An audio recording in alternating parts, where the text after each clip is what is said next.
Good evening all and welcome back to Untold Fears. Tonight, we are traveling to one of the most desolate places left on Earth, a forgotten ghost city buried in ice and silence. In the ruins of Vorkuta, the wind does not only carry snow across empty streets, it carries the last whispers of those who never made it out. Abandoned apartments, frozen mine shafts, and crumbling factories stand as hollow monuments, but some say they are not as empty as they appear. From voices echoing through sealed tunnels to figures watching from broken windows, these are the 10 most disturbing true Vorkuta ghost town stories that still haunt investigators, locals, and the few who dare to wander there alone. If you are new here, make sure to subscribe to Untold Fears for daily true horror content that will keep you up at night. Hit that notification bell so you never miss when the darkness calls. The first time Caleb saw Vorkuta, it did not look like a town at all. It looked like a jagged wound carved into the snow, a cluster of broken concrete teeth jutting up from an endless white jaw. The sky was a dull slab of steel, the kind of sky that swallowed sound. He killed the engine of his truck and listened to the silence press in on him, heavy and expectant, as if the town were holding its breath. He was not supposed to be here long, just a routine winter inspection. That was what the contract had said. Check the structural integrity of one of the old mine access buildings, verify that the seals over the decommissioned shaft were intact, and send photos back to the company that had leased the land for some future, hypothetical project. It was easy money for someone who did not mind the cold and the isolation. Caleb did not mind either. At least, that was what he told himself. The building he needed was marked on his GPS as Structure 17, a squat rectangle on the outskirts of the ghost city. A single rusted door, most of the windows boarded up or smashed. As he approached, his boots crunching in the snow, he thought of how many people had passed through that doorway when this place was alive. Thousands of miners, day after day, each carrying their own worries, their own hopes, down into the dark. Now only the wind passed through. Inside, his breath fogged the air in quick, clouded bursts. The beam of his headlamp slid over flaking paint, collapsed lockers, a pile of helmets rotting in one corner.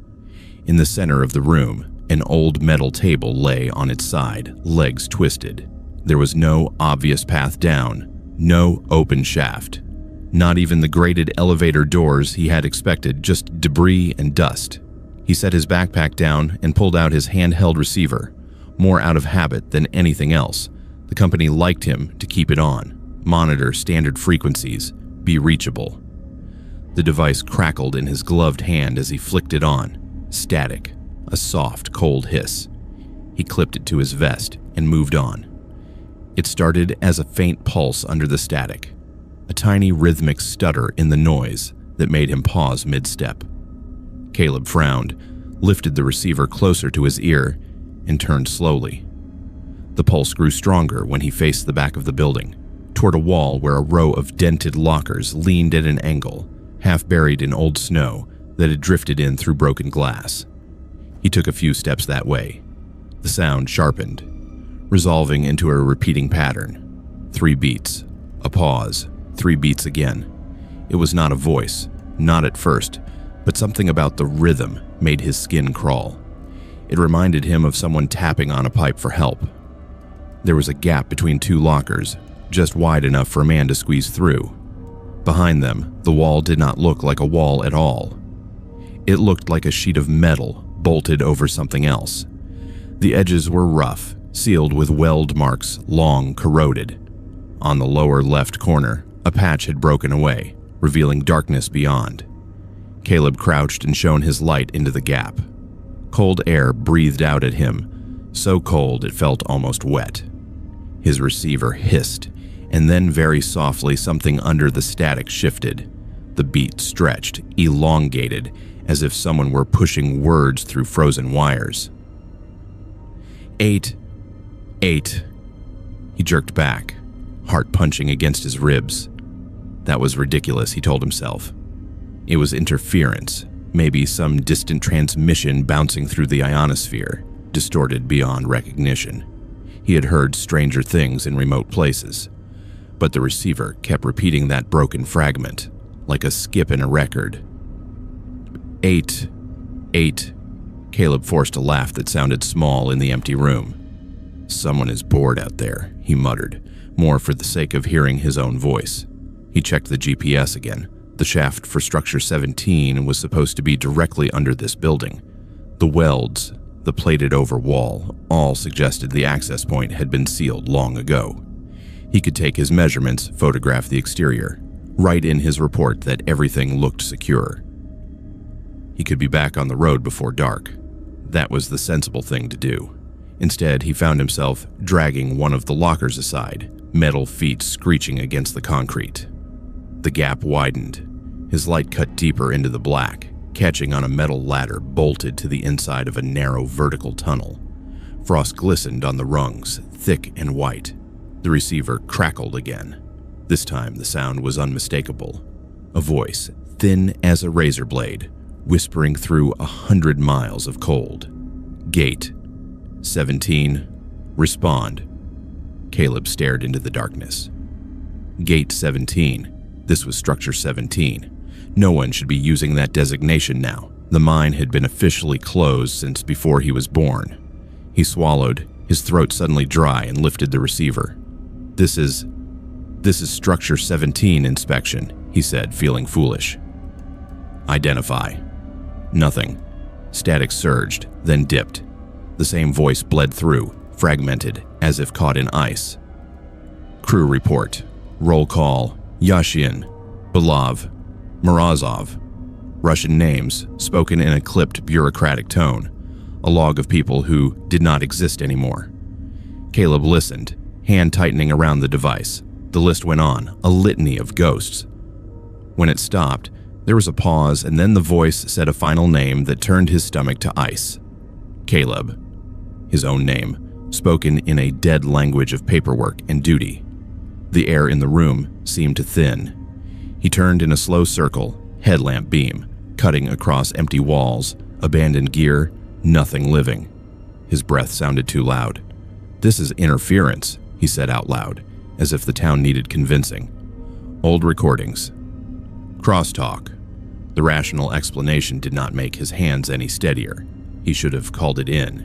He should have marked the seal as compromised and left. Instead, driven by something between fear and compulsion, he clipped the receiver back to his vest and stepped through the opening. The tunnel swallowed him in one breath. The only light was the harsh circle from his headlamp, bouncing off metal and frost. The ladder groaned under his weight, each rung biting ice through the soles of his boots. The cold deepened with every meter. It was not the living cold of the wind outside, but a dead old cold that felt like it had never known the sun. The signal grew clearer as he descended, no longer just one voice, but several, overlapping in a chorus of static and words. Reports of gas levels, production quotas, minor injuries logged and forgotten. It sounded like a shift that had never ended. Supervisors and workers trapped in an endless loop of procedure. Gate 17, secure, descending to level 3, all present. The names came again, and with them, faint impressions. A man laughing in the dark, the scrape of boots, the clink of tools. Caleb shook his head, trying to dislodge the phantom sounds. He told himself it was his imagination grafting pictures onto noise. The human brain hated gaps. It would rather fill them with lies than admit it did not understand. His boots touched solid ground at last. The tunnel opened into a small chamber, lined with rusted lockers and benches coated in frost. Signs in faded Russian flaked off the walls. Beyond a steel door with a cracked glass window, the shaft proper yawned. A vast cylinder lined with cables and rails disappearing into bottomless black. The door stood slightly open. Caleb's chest tightened. Seals were supposed to be welded shut, not left ajar like someone had just gone for a smoke. He pushed the door with 2 fingers. It swung inward on squealing hinges. The receiver hissed, then cut to a low, steady hum. No voices now, just a tone, deep and constant, like the sound of a heart monitor in some frozen hospital. It vibrated in his bones. He stepped to the edge and shone his light down. The beam died after a few meters, devoured by darkness. Snow crystals drifted lazily in the air, catching the light like falling dust. On the concrete lip, just within his circle of illumination, he saw something that did not belong. Boot prints. Not old ones, not eroded by time. Crisp impressions. Edges sharp. The pattern was modern, not the thick-soled boots of Soviet work gear. They led from the doorway to the edge of the shaft and then stopped, as if someone had stepped into the void. Caleb's stomach lurched. He looked back over his shoulder at the chamber, at the ladder behind him, disappearing upward. The way out looked impossibly far. He knelt by the prints. The cold bit through his pants, numbing his knees. He checked the texture of the snow, the way it caved under pressure. It was fresh, at least as fresh as anything could be down here. A day, perhaps. 2 at most. There had been no other vehicles on the access road when he arrived. No reports of squatters this far out. He was supposed to be alone. The receiver emitted a new sound, a slow, irregular clicking. It took him a second to recognize it as breathing, picked up from somewhere very close to the microphone. Then a whisper, so faint it might have been the wind. Too late. He froze. The sound had not come from the speaker. It had come from the shaft itself. Very carefully, he leaned forward and angled his light down again, squinting. At first, he saw nothing. Then far below, something shifted. A pale shape, more sensed than seen, hugging the wall of the shaft, moving slowly upward like a bubble of lightless air. He jerked back so fast he nearly slipped. His heart hammered in his ears, drowning out the hum, the static, everything. For a wild moment, he considered climbing back up, reporting a hazard, refusing to come down again. But the pale shape did not continue its ascent. It hung there, far below, like a question. His training came back in thin, cold fragments. If there was someone down there, he had a duty. If there was a methane leak, a structural failure the company needed to know. He was the only one here. His fear did not matter. He forced his breathing to slow. "Hello?" he shouted into the shaft, voice cracking. "This is inspection. Is anyone down there?" The echoes came back warped. Down. There. There. Then, after a heartbeat, an answer from the receiver, perfectly calm. "Caleb, report your position." It was his supervisor's voice, or close enough that his body reacted before his mind could argue. He lifted the device. "Structure 17, lower level by the main shaft," he said. "I am detecting unauthorized access. Possible trespasser. Possible..." The voice cut him off sharp. "Proceed to level 3. Confirm presence." He frowned. "There is no level 3 on the map," he said. "This shaft is supposed to be sealed." "Proceed to level 3, the voice repeated, each word clipped. "Robotic. Wrong.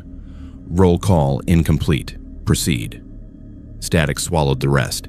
Caleb stared at the speaker, at the shaft, at the boot prints that ended at the edge. His mind tried to balance the absurdity of taking orders from something that might not exist against the cold logic of protocol. Investigate, confirm, report. That was what he was here for. He stepped back from the edge and followed the boot prints the other way. They looped around the chamber, past a rusted set of lockers. On one of the doors, someone had wiped away the frost to make room for a piece of paper pinned under a nail. The edges were stiff with cold, but the ink had not run. It was a list of names, written in block letters. A roll call of miners assigned to Gate 17 on an unspecified date. Most of the names matched the ones he had heard through the receiver. At the very bottom, in handwriting that did not match the rest, a final name had been added. His. Caleb's mouth went dry. The letters were neat, precise, as if whoever had written them had taken their time. He did not remember pinning this paper here. He did not remember ever being to Vorkuta before today, yet the dates scribbled in the margin, if they were dates, preceded his arrival by weeks. Behind him, from the shaft, came the sound of footsteps on metal, far below, slowly climbing. The receiver began to echo them, each step delayed by a fraction of a second, as if the signal had to fight its way through deep, heavy snow. He could leave now, he thought. Climb the ladder, drag the locker back into place, pretend he had never found the opening. He could write an honest report about corrosion and surface damage and keep the rest to himself. The company would not know what he had heard. The dead did not file complaints. But when he turned toward the ladder, his headlamp flickered. Once, twice, and then went out, plunging him into a darkness so complete he could not see his own hand in front of his face. The hum from the receiver rose, filling his skull. Under it, 100 voices whispered at once, layered and indistinct. Roll call. Roll call. Roll call. The list of names began again, but this time he understood what was happening. With each name, something in the shaft answered. A dull, distant knock, as if they were being counted one by one. When the last of the old names had echoed away, there was a pause. Caleb, the voices said together. Something scraped against the concrete at his feet, like fingers searching for purchase in the dark. He found his own breath among the other sounds, fast and shallow. For the first time since he had stepped into the building, he tried to pray, but the words froze in his throat. The town above might have been on another planet. Here, there was only the shaft, the list, the roll call that would not end until all names were answered. The receiver clicked softly, like a pen marking a checkbox. Present, a voice said, and he realized with a slow, rising horror that it was his own. When Emily first saw the listing, she thought it had to be a joke. One heated unit available in historic Vorkuta district, former worker housing, ideal for documentary projects, reliable power, keys provided at outpost. She sat in the driver's seat of her rented truck, gloved fingers tapping the steering wheel, watching the frozen skyline of the ghost city loom in the distance. Vorkuta had been a myth to her for years, a place she chased through grainy photos and whispered stories on forums dedicated to abandoned places. An entire town left to rot in the Arctic cold, miles of empty apartment blocks and collapsed factories half swallowed by snow. For a travel vlogger obsessed with forgotten corners of the world, it was the ultimate prize. But the mention of a heated unit in a place that was supposed to be dead sounded wrong, like someone claiming there was a single lit window in a cemetery. The outpost sat on the edge of the ghost town, a squat prefabricated box half buried in a snowdrift. A man in a heavy parka waited outside, face almost entirely hidden behind a fur hood and a scarf. When she stepped out of the truck, the cold stabbed through her layers like needles. "You are Emily?" he asked in accented English. "Yes," she replied, breath pluming in front of her. "For the apartment?" He nodded once, quickly, as if he wanted the conversation over as soon as possible. He handed her a ring with a single brass key, attached to a red plastic tag stamped with a number. "Block 5, entrance C, flat 21, he said. "You stay 2 nights, yes?" "That is what you paid for." 2 nights, she confirmed. "Is anyone else staying in the building?" He shook his head. "Town is empty," he said. "Only power to that line. Do not wander too far. Weather changes fast." He looked over her shoulder at the city and then back at her, something like pity flickering in his eyes. "And if you hear noises, old pipes, old building, do not worry." He said it too quickly. She filed that away. The road into Vorkuta was a carved tunnel of white, walls of plowed snow rising on either side. As she drove between the rows of gray apartment blocks, the scale of the abandonment hit her. Windows were smashed or boarded, balconies sagged, playground equipment rusted and half buried. It was as if someone had pressed pause on an entire life and walked away. Block 5 stood like all the others, a concrete slab with faded numbers above the door, graffiti in Russian scrawled across the front. The difference was subtle but unmistakable, a thin plume of steam rising from one corner of the roof, a faint yellow glow behind a couple of upper-floor windows. Her window. Emily parked as close as she could and hauled her gear inside. The stairwell smelled of dust and old smoke, the walls peeling, the floor littered with bits of plaster and ice. Her boots echoed as she climbed, each step sending a hollow thud up and down the shaft. Flat 21 was at the end of a dim corridor on the 3rd floor, the number plate hanging crookedly.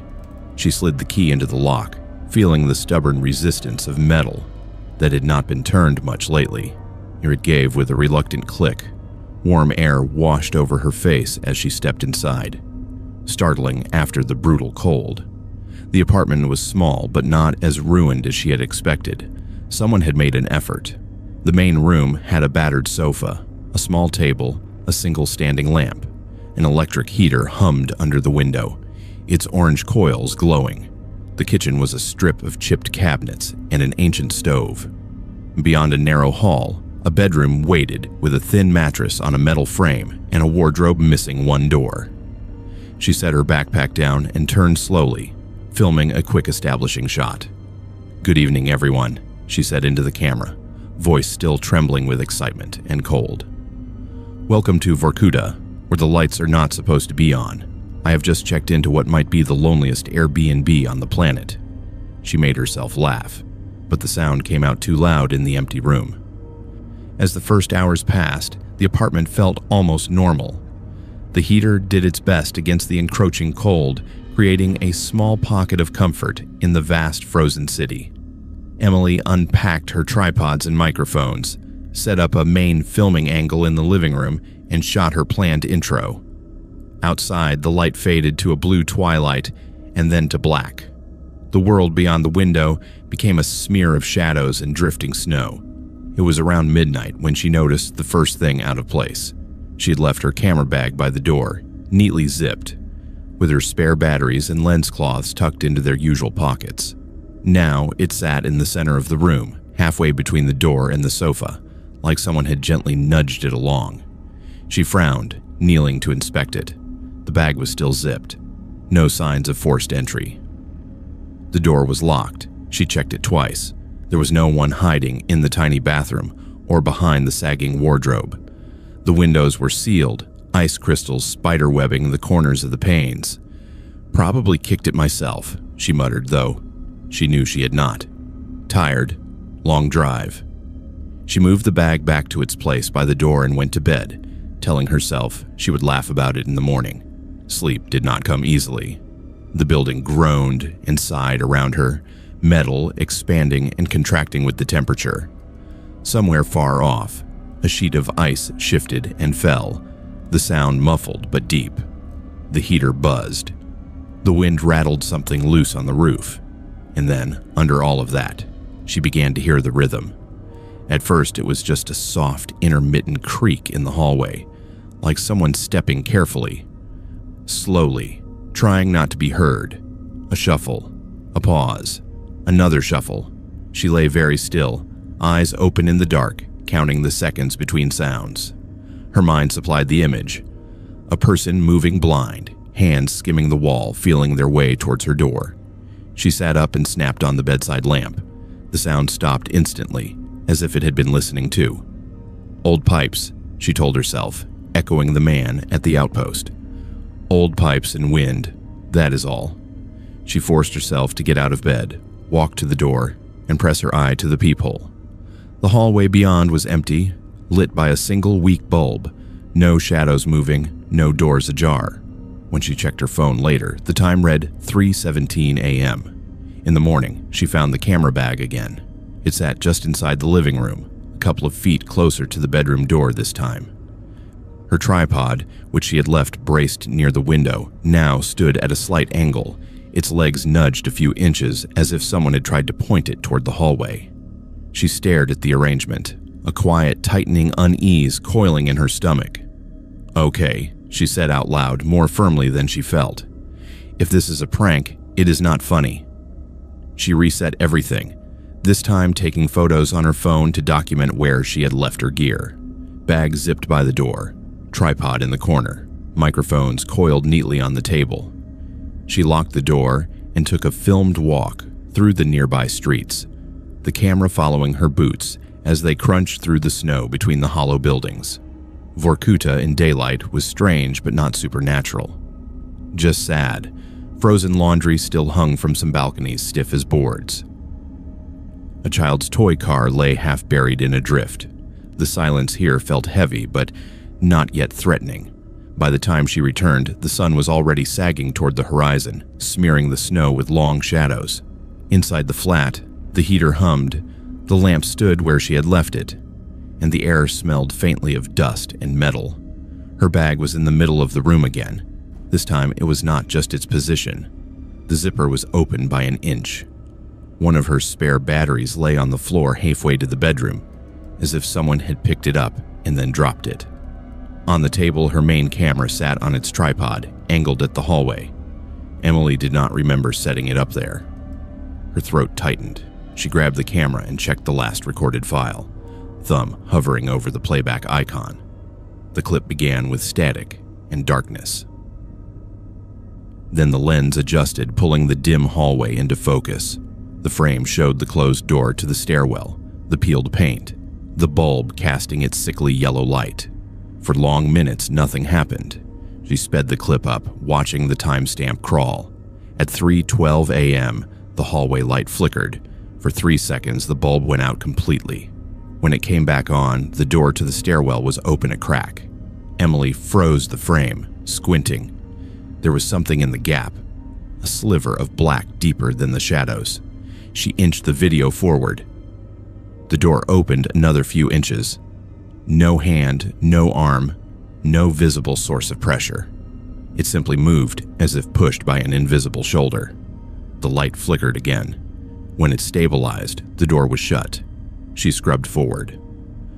At 3:17 a.m., the same time she had checked her phone the previous night, the camera shuddered slightly, as if something had brushed past the tripod. The microphone picked up a faint rasp, like fabric dragging against the wall. A moment later, the bedroom door in the background of the shot shifted. Not much, just enough to show the dark line of the frame, where before there had been none. And through it all, under the static, a murmur of sound she had not noticed at first. A voice, not in English, whispering in a steady, toneless rhythm. She slowed the audio and turned up the volume. The words were distorted, but one phrase repeated often enough that she could pick it out with the help of memories from language classes long ago. "Do not leave me," the voice said. "Do not forget me. Do not leave." Her skin prickled. She stopped the video and shut the camera off, resisting the urge to throw it across the room. "This is what you came for," she whispered to herself. "You wanted a story." The second night, she set up 2 cameras, one facing the hallway again, one in the bedroom, angled toward the bed, the window, and the door. She spoke into both lenses before turning out the light, forcing her voice to sound calm. "This is Emily, second night in the Vorkuta apartment," she said.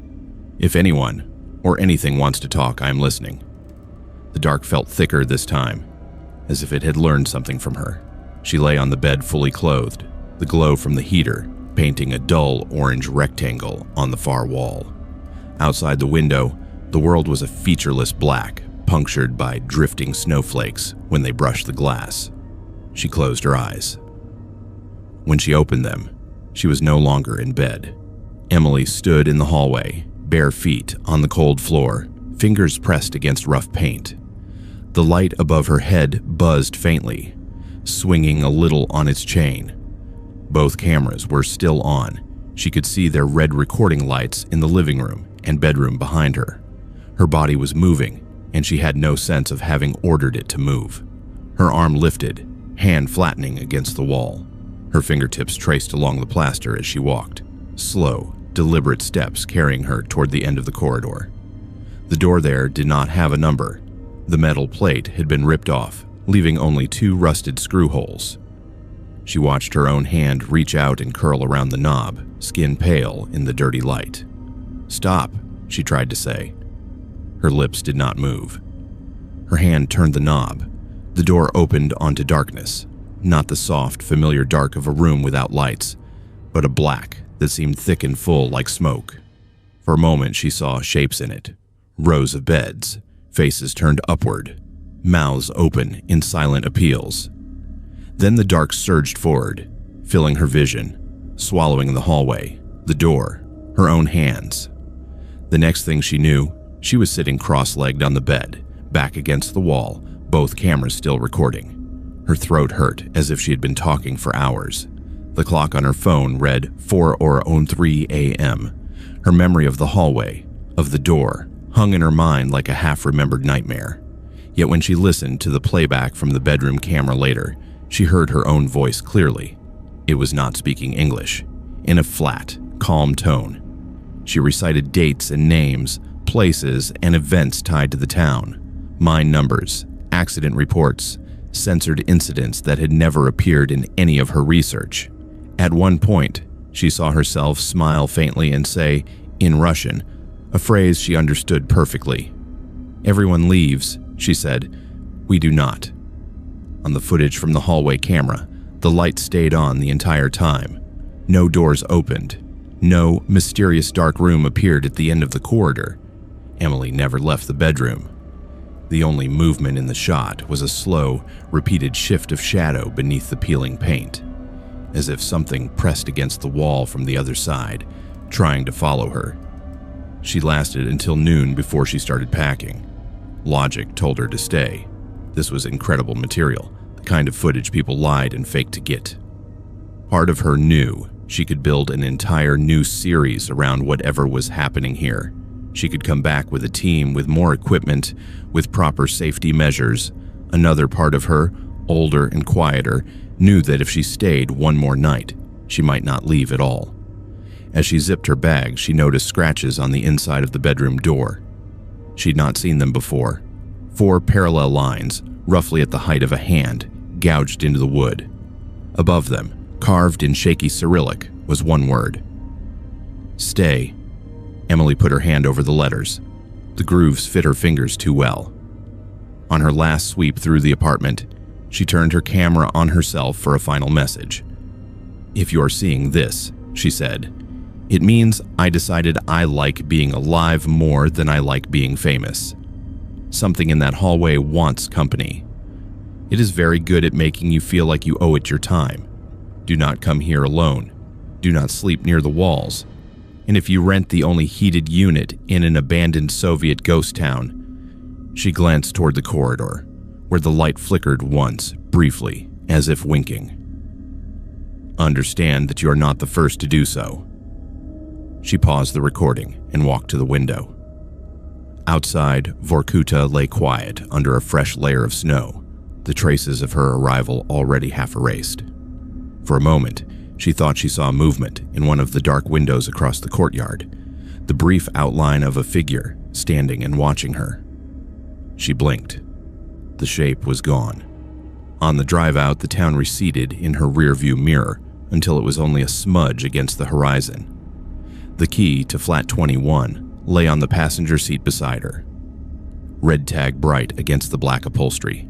The man at the outpost had told her to drop it off, but now the idea of returning it made her stomach twist. At the first stretch of empty road, she rolled down the window and threw the key out into the snow. Months later, after she finally worked up the nerve to review all of the footage, Emily uploaded only a short video. Grainy shots of the exterior, a brief tour of the flat, a few nights of canned building noises. She said there were technical issues, that the most interesting recordings had somehow corrupted. The truth was more complicated. Some nights, when she watched back the raw file of herself, speaking in that flat, monotonous Russian she barely remembered learning, she caught something in the reflection of the window behind her. A second figure, standing just a little too close, head tilted against the glass as if listening. And on those nights, as she lay awake in her own cramped city apartment thousands of miles away, she would hear it again. A soft shuffle in the hallway, a hand brushing the wall toward her door. Nathan had been obsessed with ghost roads long before he ever heard the name Vorkuta. Growing up, his grandfather told him stories of phantom convoys seen on old European battle routes. Headlights cutting through fog where there were no cars. Engines heard, but never found. When Nathan became a history grad student, he discovered that most of those tales had a kernel of something real. A missing platoon, a blizzard, a cover-up. That sliver of reality made the folklore worse, not better. It meant something terrible had happened. It meant the Earth remembered. Vorkuta, he discovered, had its own legend. On an obscure Russian forum, buried in a thread about industrial ghosts, someone mentioned the white convoy that appeared outside the ghost town during certain winter storms. A line of supply trucks, they wrote, caught forever in a blizzard on the day the camp tried to evacuate. According to the post, you could see their lights in the distance, hear their radios crackling with orders from a regime that no longer existed. They always seemed to be heading toward Vorkuta. Nathan printed the thread and pinned it above his desk. A few weeks later, his thesis proposal changed. The dry title sharpened into something stranger: Residual Phenomena and Folklore Along Soviet Industrial Routes. His advisor raised an eyebrow, but eventually signed off. The official research focus would be on how stories shaped memory of state violence and industrial disaster. The unofficial focus would be that convoy. He arrived in the region in late January, when the snow was deep and the days were short and gray. In the small town that still clung to the edge of the old industrial network, he rented a room over a grocery store and began the slow process of finding people willing to talk. Most of the younger residents shrugged when he asked about Vorkuta. It was just that dead place up the road, something their parents warned them away from. But when he mentioned the convoy, the older ones would sometimes go quiet, eyes flicking toward the window as if checking the weather. An old bus driver named Yuri finally agreed to meet him one evening in a cafe that smelled of cabbage and cheap coffee. The man's hands were swollen with age, veins like blue ropes under the skin. When Nathan switched on his recorder, Yuri glanced at it, then at him. "You came all this way for stories," he said.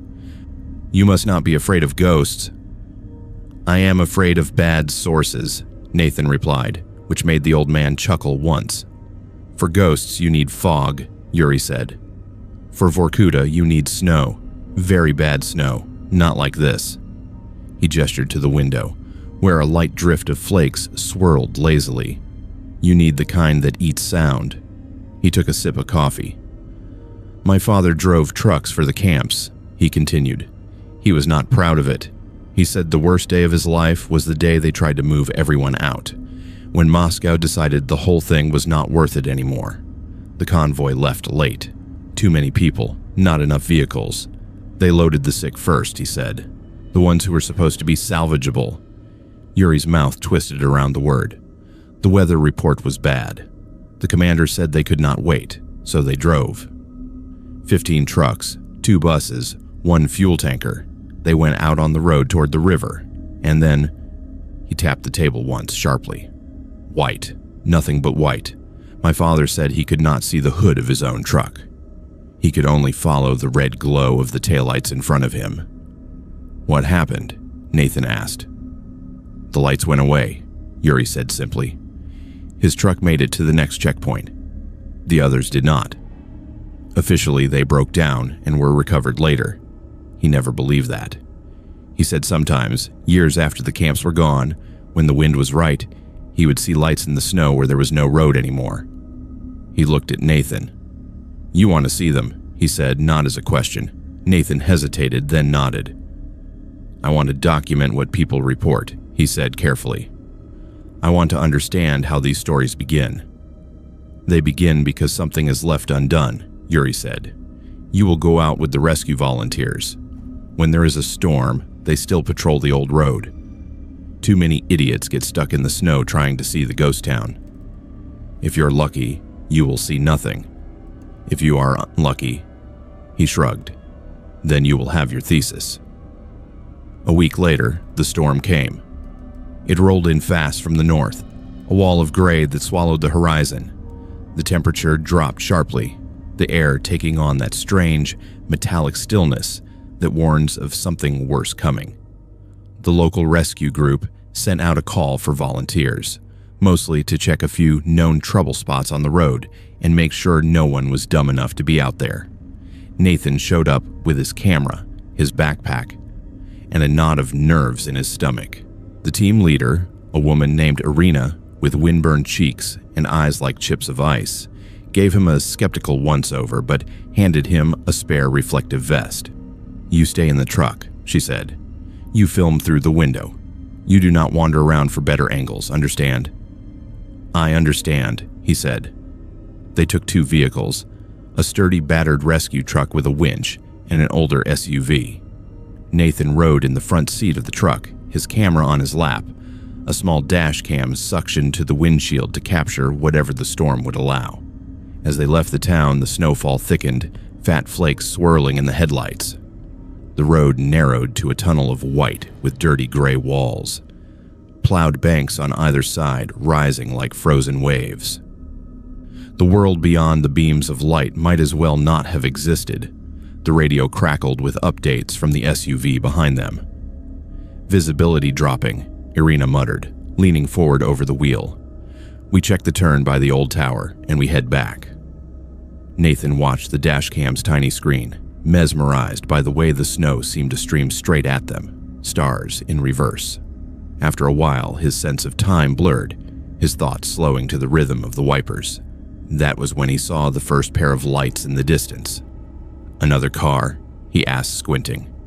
2 faint yellow points flickered ahead, low to the ground, swaying slightly as if mounted on an uneven surface. Irina frowned. "There should be no one out here," she said. "Not in this." The lights grew brighter, though not nearly as fast as they should have if they were approaching. It was as if they were suspended at a fixed distance in the storm, weaving in and out of the curtain of snow. The radio crackled. "Truck 1, this is 2, came the voice from the SUV. "We have visual on headlights ahead of you. Do you see them?" "Affirmative," Irina replied. "Stay back. Maybe someone's stuck." Suddenly, more lights flickered into view, staggered along an invisible line. 4, 6, 8 pairs, some higher, some lower, like a staggered column of vehicles occupying a lane that no longer existed. Nathan's skin prickled. "Convoy," he whispered. Irina shot him a look. "There is no convoy," she said. "Road is closed."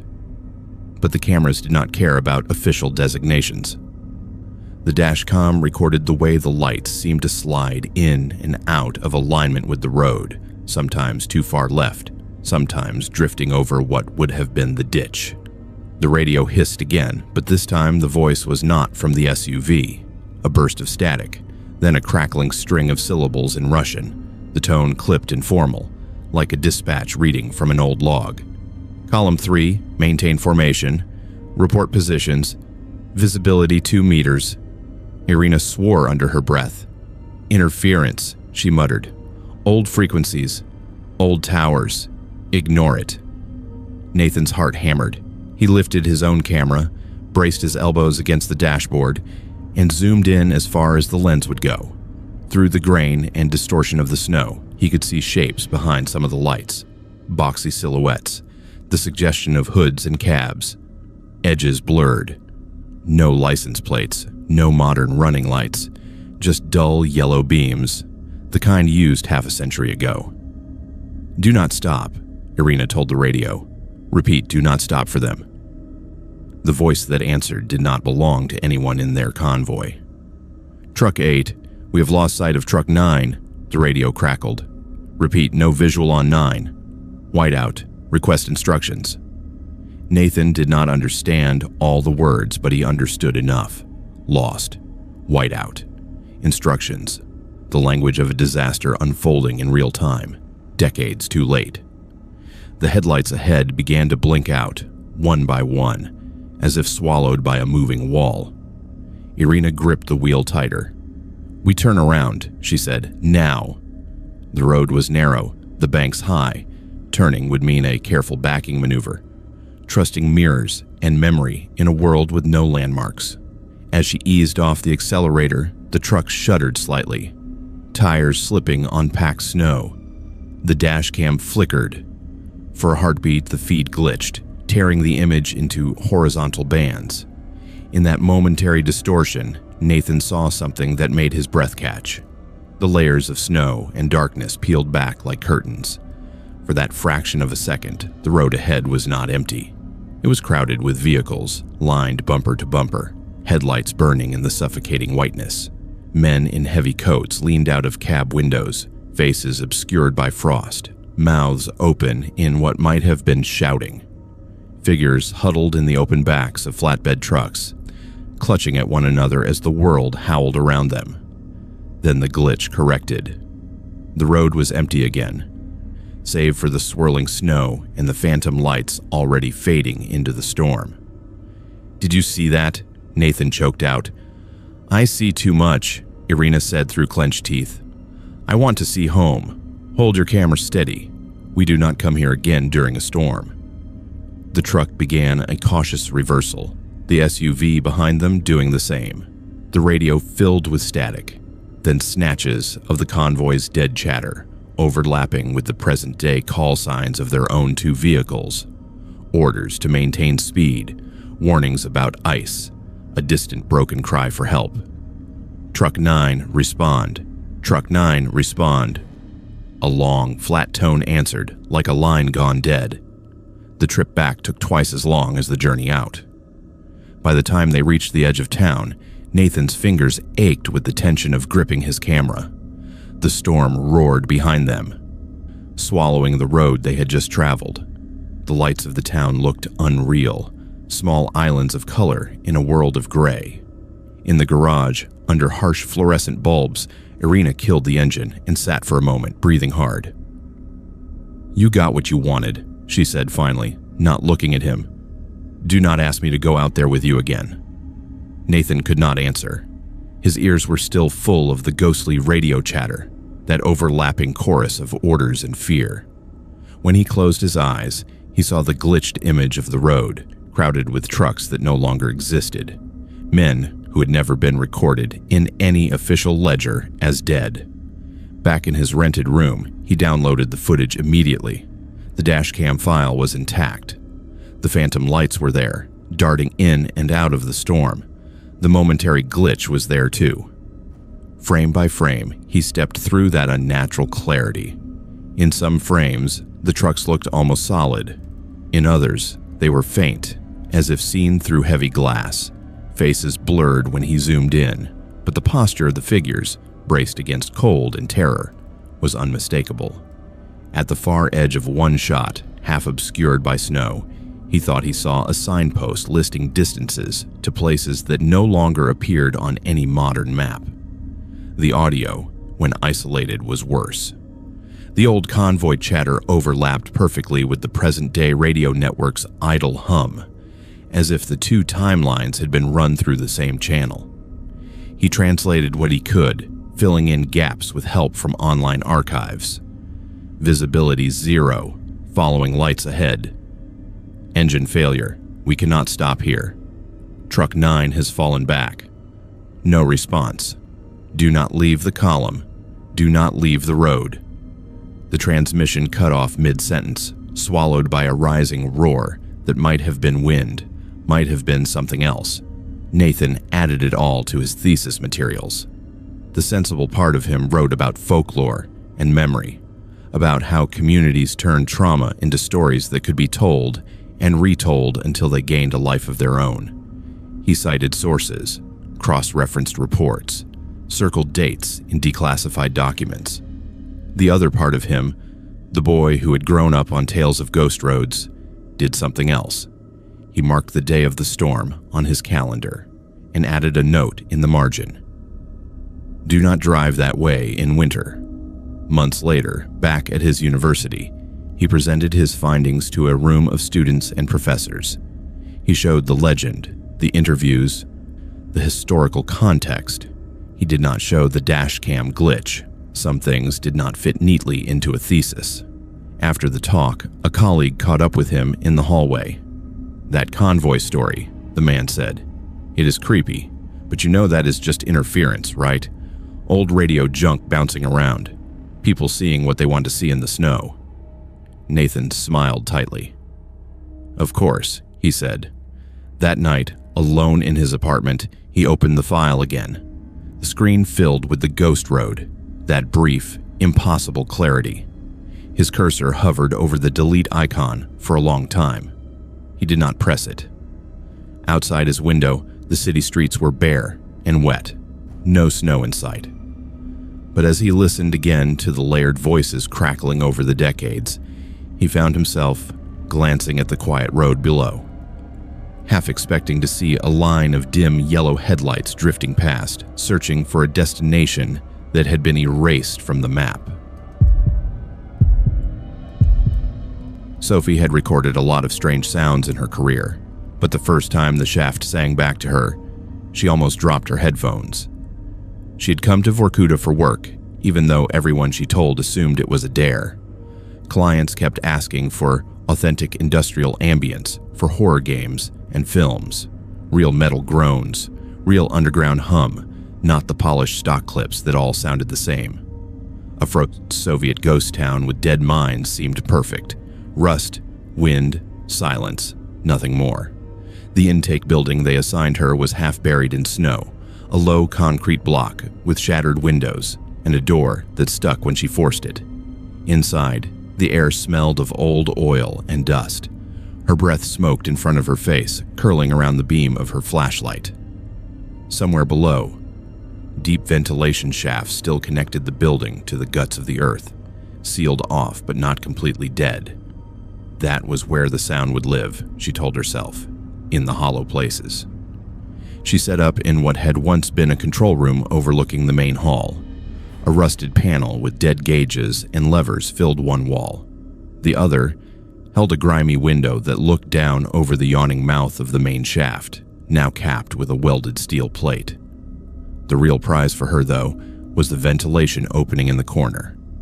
A circular shaft about a meter across, fitted with a metal grill. Cold air flowed up from it in a steady draft, smelling faintly of stone and something older that she could not name. When she leaned over it, the sound of the wind outside faded, replaced by a low, constant rush, like breath. "Perfect," she murmured, setting a sensitive condenser microphone on a stand and angling it over the grill. She ran the cable back to her recorder, checked levels, and slipped on her headphones. At first, it was exactly what she expected. A soft rumble of moving air, occasional distant creaks as the frozen building shifted. She adjusted gain, listening for details. Somewhere far below, water dripped in a slow, irregular pattern. She smiled. With a little processing, she could turn that into the kind of dread-inducing soundscape clients loved. Then the tone changed. It happened gradually enough that her brain tried to explain it away. The pitch of the rushing air rose, just slightly, from a dull roar to something more focused, like a faint note being held. Her fingers hovered over the controls, ready to compensate for wind gusts. The note steadied. Other, thinner notes joined it, higher and lower, weaving together. Sophie froze. It was not wind. It was voices. Very distant, very faint, but unmistakable. The sound was too organized, too patterned. A chorus, or something like it, rising from deep below. Her first thought was rational. Old recordings. Some abandoned speaker system still wired to God knew what, echoing loops of worker songs or slogans down through rusted ductwork. Old Soviet mines were full of weird relics. She told herself that as she tweaked the gain, pulling the sound into sharper focus, the more she listened, the less that explanation fit. The voices were not clear enough for her to make out words, but she could hear breath between phrases. She could hear the swell of a line sung together, then the staggered fading as some voices dropped out sooner than others. Like tired people losing strength.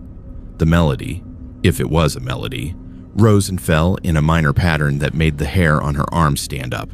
She recorded 10 minutes without moving. When she finally hit stop, her hands shook. Outside, the sky had gone from gray to dark slate. Snow drifted sideways past the broken windows. Sophie huddled deeper into her coat and played the file back through speakers this time, letting the room fill with the distant, impossible sound. Alone in the dead control room, the effect was worse. It felt like being in an empty church while a choir sang under the floor. She dug her phone out, checked for reception, and found only a weak, flickering bar. No use searching for ventilation ghost choir Vorkuta. She laughed once, humorless, and told herself to be methodical. "Okay," she said, talking into her handheld recorder like she always did on solo jobs. "Control room, first test. Vent shaft is active acoustically. Possible residual air movement making tonal patterns. Need to analyze waveform." She connected the recorder to her laptop and pulled up the spectrogram. The screen painted the sound as color, bands of frequency, and time. Instead of the messy smear of random noise, she saw something disturbingly regular. Solid, distinct harmonics, stacked like the rungs of a ladder. Someone, or something, was making those tones deliberately. On impulse, she slowed the track to half speed, then to a quarter. The sound deepened, stretched, individual voices emerging from the mass like figures stepping out of fog. That was when she heard her own voice among them. "Do not go," it said, in perfect, unmistakable English. Sophie's stomach flipped. The words were buried under the others, but she would have known that voice anywhere. The slight rasp on the "not," the way the vowel in "go" dipped. She had edited herself for hours in voiceover sessions. There was no mistaking it. She rewound, heart pounding, and listened again. At normal speed, the phrase collapsed into the distant chorus, just another swell of sound. Slowed down, it surfaced, clear and pleading. "Do not go." She had not spoken those words into any microphone today. She was sure of that. The cold suddenly felt sharper, teeth closing around her spine. She forced herself to sit back, take her headphones off, and listen to the room. The shaft sounded like nothing but moving air now. The heater she had dragged in from the truck ticked softly as it fought a losing battle against the frozen air. Outside, the storm built. "Auto cue," she said to herself, forcing logic into her voice. "I'm primed for weirdness. I'm tired. I'm looking for patterns in noise." But even as she said it, she was leaning forward again, watching the spectrogram, waiting for another impossible voice. She did not have to wait long. The next phrase was not in English. It was a language she did not understand, the syllables rounded and heavy. She marked the time, labeled the clip, and made a note to send it to a linguist friend later. There was a shape to it, though. A rise on what sounded like a name. On the third pass, it came. Sophie. Hearing her own name spoken from a shaft that had been sealed for decades snapped something in her composure. She pushed her chair back so hard that it hit the dead control panel behind her with a clang. "I am done," she said out loud. She started to pack up, hands clumsy, coiling cables too quickly. The sensible thing was to leave, come back with someone else, write off the strange recording as an anomaly until she could explain it. She had done enough field work to know when a place was under her skin. She grabbed the microphone stand to collapse it and yanked her hand back with a hiss. The metal was warm. Not lukewarm from the building's feeble heater. Warm like skin, like someone had been holding it. Her breath fogged in front of her face in quick, panicked bursts. She touched the stand again quickly and felt the residual heat fading, retreating into the cold. From the shaft behind her came a sudden surge of sound, louder than before, as if someone had moved closer to the other end of a long tunnel. The chorus rose in pitch and intensity, no longer distant. The notes shivered her bones. Without the headphones, it was worse. It felt like the sound was in her chest, vibrating inside her ribs. Her vision prickled at the edges. She did what she always did when panic threatened to take over. She hit record. "This is Sophie," she said, into the handheld, voice shaking. "Control room, second hour. The vent sound has intensified. I am experiencing auditory anomalies. possible infrasound causing physical stress response. I am leaving now. At the word leaving, the chorus dipped, as if some of the voices had dropped away. A single tone rose above the rest, thin and sharp as a filament stretching toward her. Her recorder picked up a new sound woven through it, a pattern like a heartbeat. Her heartbeat. She could hear it, out of sync with the one pounding in her ears. Slow, steady, calm. A body at rest. Sophie slung her bag over her shoulder, grabbed the recorder, and backed toward the door. Every step felt like moving against a current. The air seemed thicker, the sound dragging at her. At the threshold, she made the mistake of looking back. The shaft sat in its corner, unremarkable, a circle of darkness under a rusted grill. Nothing moved, no light, no swirling mist, just an opening in the floor, leading down into silent, icy stone. The chorus swelled. For a moment, superimposed over the shaft, she saw an image that made no physical sense. Rows of men in dirty work clothes standing in a narrow tunnel, heads tilted back, mouths open in song, their faces blurred, as if she were seeing them through rippling water. Their eyes, though, were clear, fixed on something above her, beyond her. The recording on her handheld cut out with a pop. The battery icon flashed empty, even though she had charged it fully that morning. Sophie bolted. The hallway outside seemed longer than before, the light from the open door shrinking behind her with each step. The wind slammed the outer door as she pushed through, the storm hitting her like a wall. Snow stung her face, clawed at her exposed skin. She fought her way to the truck, fingers numb as she fumbled with the keys. Only when she was back on the road, the building shrinking in the rearview mirror, did she realize she was still humming. Very softly under her breath, she was echoing a line she did not remember learning, in a language she could not speak. The melody was low, repetitive, built for endurance. She clamped her jaw shut so hard her teeth hurt. That night, in the cramped room she had rented in town, she checked her gear. The handheld recorder's battery, which had supposedly died in an instant, now showed full charge. The file was intact. The laptop held all of the tracks she had captured. The spectrogram looked the same. She listened once, all the way through, at normal speed. The chorus rose and fell, strange and sad and wrong. Her name came only once, buried so deeply that someone else might have missed it entirely. She copied the files to 2 separate drives and labeled them with the date and coordinates. Then she closed her laptop and slid it under the bed, as if putting it physically somewhere else would keep the sound contained. In the months that followed, she used a few seconds of the vent tone, heavily processed, in a project. The client called it perfectly haunting. She did not tell them where it had come from. Sometimes, when she was alone in her studio late at night, the speakers would emit a faint hiss even when nothing was playing. If she stood very still and tilted her head, she could almost convince herself it was just the sound of electronics and city hum bleeding together. On bad nights, when she forgot and left a mic armed over a silent channel, she would come back to find a new file on her drive. Minute long clips of low, distant sound. When she looked at the spectrogram, the pattern was always the same. Stacked harmonics, a ladder of tones. She never listened to those at slower speeds. She never went back to Vorkuta. Once, though, when she woke in the dark with the echo of that chorus in her chest, she realized the melody had changed. It was no longer just a call from below. A second line had woven itself through it, matching and answering. Her own.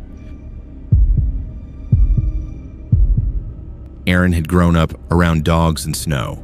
By the time he was 12, he could read weather by the taste of the air and tell if a husky was about to bolt just from the twitch of its ears. Guiding tourists through remote winter landscapes felt like a natural extension of childhood, a way to turn instinct into income. When a photography collective asked him to take them out near Vorkuta for aurora shots over a real ghost town, it sounded like just another long, cold night with impatient city people. The plan was simple. They would meet at the edge of the abandoned district before sunset, load gear onto sleds, and travel by snowmobile to a ridge overlooking the broken apartments. From there, they would have a perfect view of the ruined skyline and, if the forecast held, the northern lights.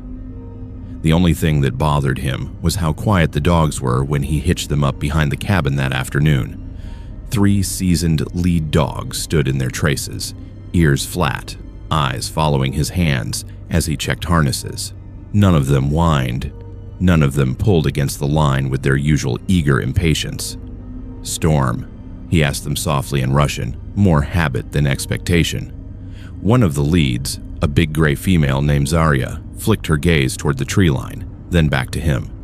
The fur along her spine bristled. "Okay," he muttered. "Storm, or something worse." By the time he met the photographers, the sky was a low, heavy lid of cloud, the kind that sometimes broke just enough at midnight to reveal green fire. There were 4 of them, all layered in expensive thermal gear, their cameras and lenses dwarfed by padded cases. They spoke quickly among themselves in English, excitement high and nerves higher. "You have taken people out here before, right?" one of them asked as he strapped their bags onto the sled. "Many times," Aaron said. It was true enough. He did not add that he usually turned groups away when the dogs acted like this. They set off in a line, 2 snowmobiles with the sled in tow, the dogs running ahead. The engine's roar filled the empty white world. Vorkuta appeared gradually, shapes emerging from the snow like the bones of a drowned city. Gray blocks, the occasional rusted crane, a half-collapsed smokestack leaning against the sky.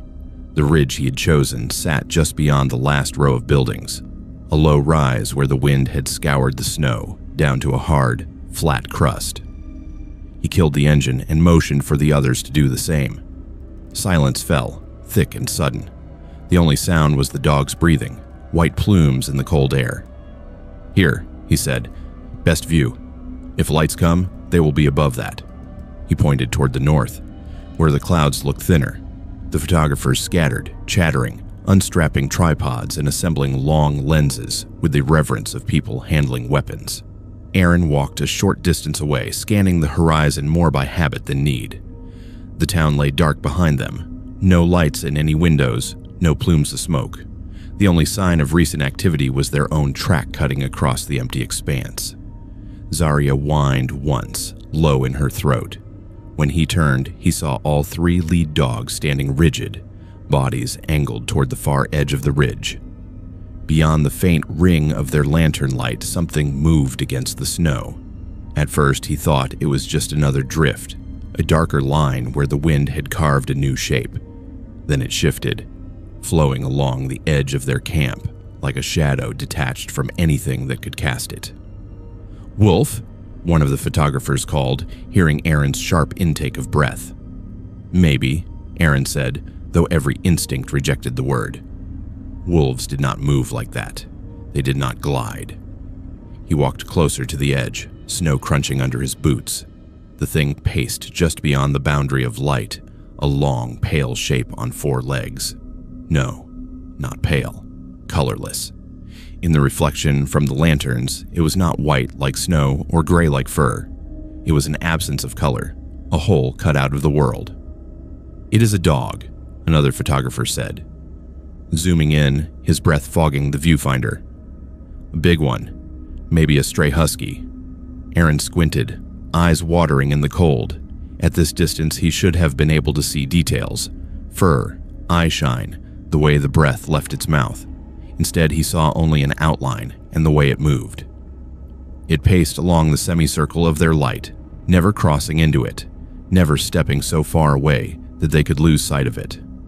At one point, it stopped and lifted its head, as if sniffing the air. Zarya growled, a low rumble that vibrated through the line. "Do you get strays this far out?" someone asked. "Sometimes," Aaron said. His voice sounded dull in his own ears. "But they leave tracks." He pointed at the snow where the thing had passed. The surface lay smooth and unbroken, just the wind's faint etchings. No paw prints, no disturbance at all. That shut them up. For a few minutes, all anyone did was watch. The thing kept moving, the same steady, unhurried pace, circling. Once, for a heartbeat, it seemed to glitch, its front half flowing forward, while its back half lagged behind, like a frame of film sticking in a projector before snapping back into place. One of the photographers cursed softly. "I swear," he said, eyes glued to his screen, "it is standing on two legs in this shot." Aaron crossed to him, taking the offered camera with hands he hoped did not tremble. On the tiny display, magnified and pixelated, the shape looked wrong. Upright, too tall, its spine bent at an angle no animal could maintain. Long forelimbs hung where arms should be, ending in something too delicate and too long to be paws. He blinked. When he looked again, the shape on the screen was back on four legs, head lowered. Around them, the air felt tighter, dry and thin, as if they had climbed a mountain. Aaron could feel the dog's anxiety in the taut lines of their harnesses. None of them barked. That was what scared him most. They wanted to, he could tell, but something in them refused. He remembered an old story his grandfather had told him as a boy. A snow warden that watched the edges of mining towns, a thing that hated when people tried to leave. Miners claimed they saw it pacing alongside their sleds when they smuggled goods or tried to desert. If you pretended not to see it, it let you go. If you ran, it followed. "You are not real," he said under his breath, not sure who he was talking to. The clouds thinned for a moment overhead, and a faint wash of green light bled through. The first hint of aurora. The photographers turned their lenses upward, exclamations of awe breaking the tension. For a few seconds, the world shrank to the sky. When Aaron looked back toward the edge of the ridge, the thing was gone. He scanned the far snow, the town, the dark gaps between buildings. Nothing. The horizon lay empty. Zarya's ears were still pinned back, but her tail loosened a fraction.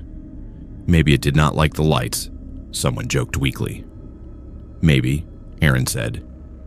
He got them through the rest of the chute without incident. The aurora strengthened, curtains of green and violet rippling over the broken city. The photographers forgot their fear in their work, their shutters clicking in frantic bursts. Aaron watched the dogs, the town, the perimeter. The sense of being observed by something just beyond comprehension never fully left. On the way back, the snowmobiles roared across their own tracks.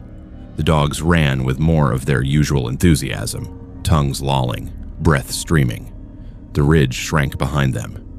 At one point, curiosity got the better of one of the photographers. "Do you have any legends about this place?" he shouted over the engine noise, leaning close. Aaron hesitated, then shook his head.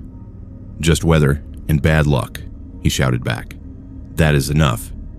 He dropped them at their lodging and drove home alone, the snowmobile's headlights cutting a narrow tunnel through the dark.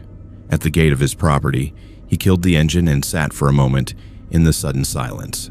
The feeling of being watched settled on him again, heavier now that he was alone. Slowly, he turned in his seat and looked back down the track. Far down the path, just at the edge of his light's reach, stood a tall, thin shape. For an instant it seemed upright too long, joints bent wrong. As the light brushed it, it dropped onto all fours, its outline softening into the suggestion of a dog. No breath steamed from its mouth. No eyes shone. It was a gap cut out of the night. Aaron restarted the engine so fast his fingers slipped on the key. Later, inside his small cabin with the door bolted and the stove roaring, he transferred the photographer's backup files to his computer, as agreed. Curiosity made him open one folder marked Vorkuta Ridge, Candid. There, interspersed with aurora shots and group photos, were a series of images that froze his blood. In the first, the ridge lay empty. In the second, the pale outline of the dog shape stood at the perimeter of their camp, half blurred. In the third and fourth, it was closer, not by much, just a meter or two, but always at the very edge of the frame, as if respecting an invisible circle. He flipped through them. In each subsequent image, it was closer, always just beyond the main focus, always at the limit of light. In the final shot, taken as he turned his head toward the sky, The thing stood directly behind him, so close that if it had been solid, he should have felt its breath on his neck. He stared at the screen until his vision blurred. Out of habit, he checked the thermal overlay on one of the shots. One of the photographers had brought an infrared camera for fun. The humans glowed in shades of orange and yellow against the blue cold of the snow. The dogs were bright, living heat. Where the pale shape stood, there was nothing. A perfect void, colder than the frozen landscape around it. He closed the laptop with a snap. From outside came a brief, sharp sound, a soft huff, like something exhaling against the window glass. Zarya lifted her head from the hearthrug, ears pricked, eyes fixed on the door. She did not growl this time. She only watched, as if waiting for something to move on. After a long moment, the pressure in the room eased. The air warmed a degree. Zarya laid her head back down. Aaron never took clients that close to Vorkuta again. When people asked why, he would talk about thin ice, unpredictable weather, and the dangers of remote terrain. He never mentioned the pale shape that left no tracks. He did not tell them about the old stories of snow wardens, or how, on some nights when he stood in his yard and looked toward the ghost town, he saw what looked like a huge white dog pacing the distant ridge, tracing the line where the human world ended. Watching. Lucy always said she preferred dead places to crowded ones. Abandoned malls, shuttered hospitals, drained swimming pools covered in graffiti. Those were her playgrounds. Her channel thrived on the mix of quiet tension and dark curiosity that came with stepping into somewhere everyone else had decided to forget. Vorkuta, with its empty high-rises and wind-carved streets, felt like a career milestone. She did not come here for ghosts. She came for echoes. The apartment block they chose that morning was like every other on the street.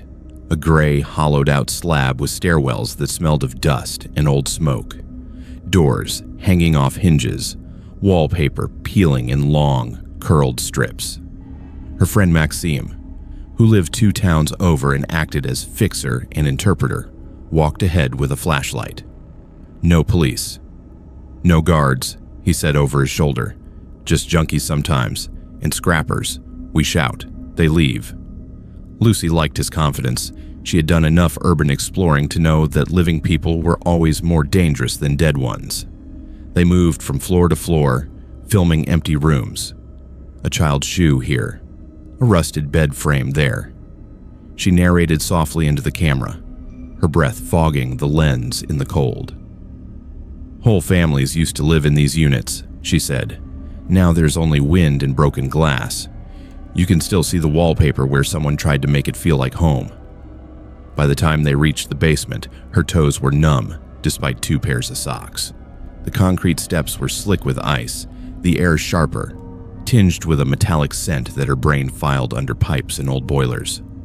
Maxime's light swept across rows of storage cages, most of them torn open, their contents looted long ago. At the far end of the corridor, a heavy door stood out of place. It was newer than everything around it, thick steel with 3 fresh padlocks, chains looped haphazardly through drilled holes. Lucy stopped filming and lowered the camera. "That is not from the Soviet era," she said. "Who locks a door in a dead building?" Maxime frowned. "Maybe someone's storing copper," he said, but his voice lacked conviction. He walked up to the door and ran his fingers over one of the locks. The metal was clean, only a dusting of frost on the surface. "New," he muttered. "Very new." Lucy's adrenaline spiked. Every instinct said this was the story. Secret rooms in a ghost town, hidden recent activity. Her audience would eat it up. "Can you get it open?" she asked. He shot her a look. "This could be someone's stash," he said. "Could be criminals. Could be nothing." "Then we look, we film, we leave," she said. "We do not take anything. We do not touch anything we do not have to. But we should at least know why someone went to the trouble of locking one door in a place where everything else is broken." His jaw worked. Then he sighed, dug in his backpack, and pulled out a small bolt cutter. 5 minutes, he said. If it feels bad, we go." The padlocks gave way more easily than either of them liked. The chains slithered to the floor with a heavy clank. Lucy felt suddenly exposed, as if the sound had rung through the entire building. She lifted her camera again and started recording. "This door is not part of the original design," she whispered. "The locks are fresh. Someone did not want anyone going in here." Maxim pushed. The door swung inward on grudging hinges, exhaling a breath of air so cold and stale that it burned her lungs. The room beyond was small and low, carved out of the bowels of the building. Bare concrete walls, no window. A single bare bulb fixture overhead without a bulb. The only light came from their flashlights, slicing the dark into harsh cones. At first, Lucy thought the room was empty. Then her eyes adjusted, and the details arranged themselves into something worse. In the center stood a single metal chair, bolted to the floor. Its paint was scratched and flaking, the seat scuffed. 4 heavy straps hung from its arms and legs, the ends worn and frayed where they had been buckled and unbuckled many times. The concrete around the chair was stained darker in irregular patches. Against one wall, a cheap folding table held a mess of objects. Empty water bottles, duct tape, zip ties, dozens of them, some still looped, others cut and curled like pale plastic worms. A pair of heavy work gloves, a disposable scalpel wrapper, empty. Lucy's stomach lurched, and for a moment she thought she might actually be sick. Her camera stayed steady in her hands. Years of practice kept the frame locked. "Max," she said quietly, "this is not a stash room." He did not answer. His flashlight beam had frozen on the far wall, where a collage of photographs spread in a haphazard grid. They were all printed on cheap glossy paper, some pinned up neatly, others taped over each other as if added in a hurry. Lucy stepped closer, the crunch of something under her boots making her wince. The photos were of people, young men and women mostly, standing in front of ruins or posing on snowy streets. Some were clearly taken from social media, low resolution and overexposed. Others were candid, shot from a distance, tourists walking through Vorkuta's empty streets, cameras in hand, faces turned away. In several of the newer images, Lucy recognized her own kind of people, urban explorers and content creators. One woman posed on a decaying balcony with her arms spread. A man did a mock salute in front of a rusted factory gate. In one, a girl with a bright blue beanie laughed at something off camera, her breath fogging in the air. Pinned in the center of the wall, singled out with a red pushpin, was a photograph of Lucy herself. It was from earlier that day. She stood in the lobby of the building they had first entered, camera raised, face turned up toward a broken chandelier. The angle was from behind, slightly above, as if whoever took it had been on the stairs. Her own breath stuttered. "Maxim," she whispered, "how long do you think this has been here?" He tore his eyes away from the wall and looked toward the door, the corridor beyond. "We have to go," he said. "Now." "Wait," she said. "We need evidence. We need to not be here when whoever uses this room comes back," he snapped. His voice came out harsher than she had ever heard it. "Lucy, listen to me. This is not just a creepy setup. This is a place where someone has been tying people to a chair." He was right. The stains on the floor, the restraints, the way the photos were arranged like a hunting board, it all pointed to something active, recent, and very human. She forced herself to sweep the room once more with her lens, quick and clinical. The chair, the table, the wall. On the table, she noticed a burner phone, its cheap plastic case cracked, screen dark. Next to it lay a stack of flyers, folded in half. She picked one up with gloved fingers. It was in English and Russian, advertising exclusive access to forbidden zones, extreme urban exploration in Vorkuta, limited spots. An email address and a telegram handle sat at the bottom. Someone had been luring people here. Her stomach flipped again, but there was no time to dig deeper. Somewhere above them, a door slammed. the dull echo rolling down through the building's bones. Footsteps followed, muffled but unmistakable. "Go," Maxime hissed.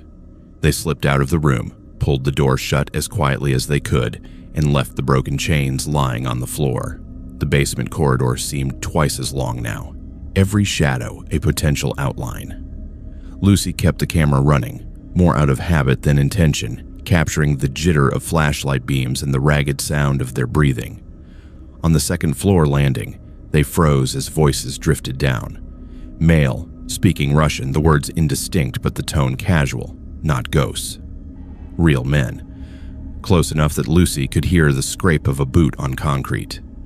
Maxim gestured sharply, pointing to a half-open door. They slipped into an empty flat, pressing themselves against the wall. The voices passed in the stairwell outside. 2 sets of footsteps, maybe 3. One of them laughed. Lucy realized, with a sick jolt, that if they had taken 10 seconds longer in that room, they would have met whoever had laughed. The footsteps faded upward. Above, somewhere, another door opened, hinges protesting. They waited a full 2 minutes by the glow of the flashlight turned down low, counting heartbeats, before moving again. When they finally stepped out into the gray afternoon, the sky felt too bright. The wind on her face felt unreal. The whole building loomed behind them, its dark windows like watching eyes. Only when they reached the safety of the truck did Lucy let herself shake. "What do we do?" she asked, voice thin. "Police? In this region?" Maxim rubbed his face. "We try. Maybe they care, maybe they do not. But we have video. We have photos. We give them everything. And you do not post anything until we see what they do." She nodded, clutching the camera like a lifeline. The thought of turning the footage into content made her nauseous. This was beyond abandoned beauty and thrill-seeking. This was a place where someone had turned a ghost town into their own hunting ground. That night, in the small apartment where she and Maxime sorted files, they pulled still frames from the footage. The chair, the restraints, the wall of victims, her own photo in the center. In one shot, as she enhanced the contrast to make out a face in the collage, a detail surfaced that she had missed. On the edge of the board, half covered by newer photos, there was an older picture of the same room. The chair was there, newer and cleaner then, the concrete unstained. On the wall behind it, someone had written a sentence in thick black marker, later covered by pinned images. She zoomed in until the pixels blurred, until she could just make out the phrase between 2 pieces of tape. "No one looks for what is already forgotten." She sat back, throat tight. The police did come eventually.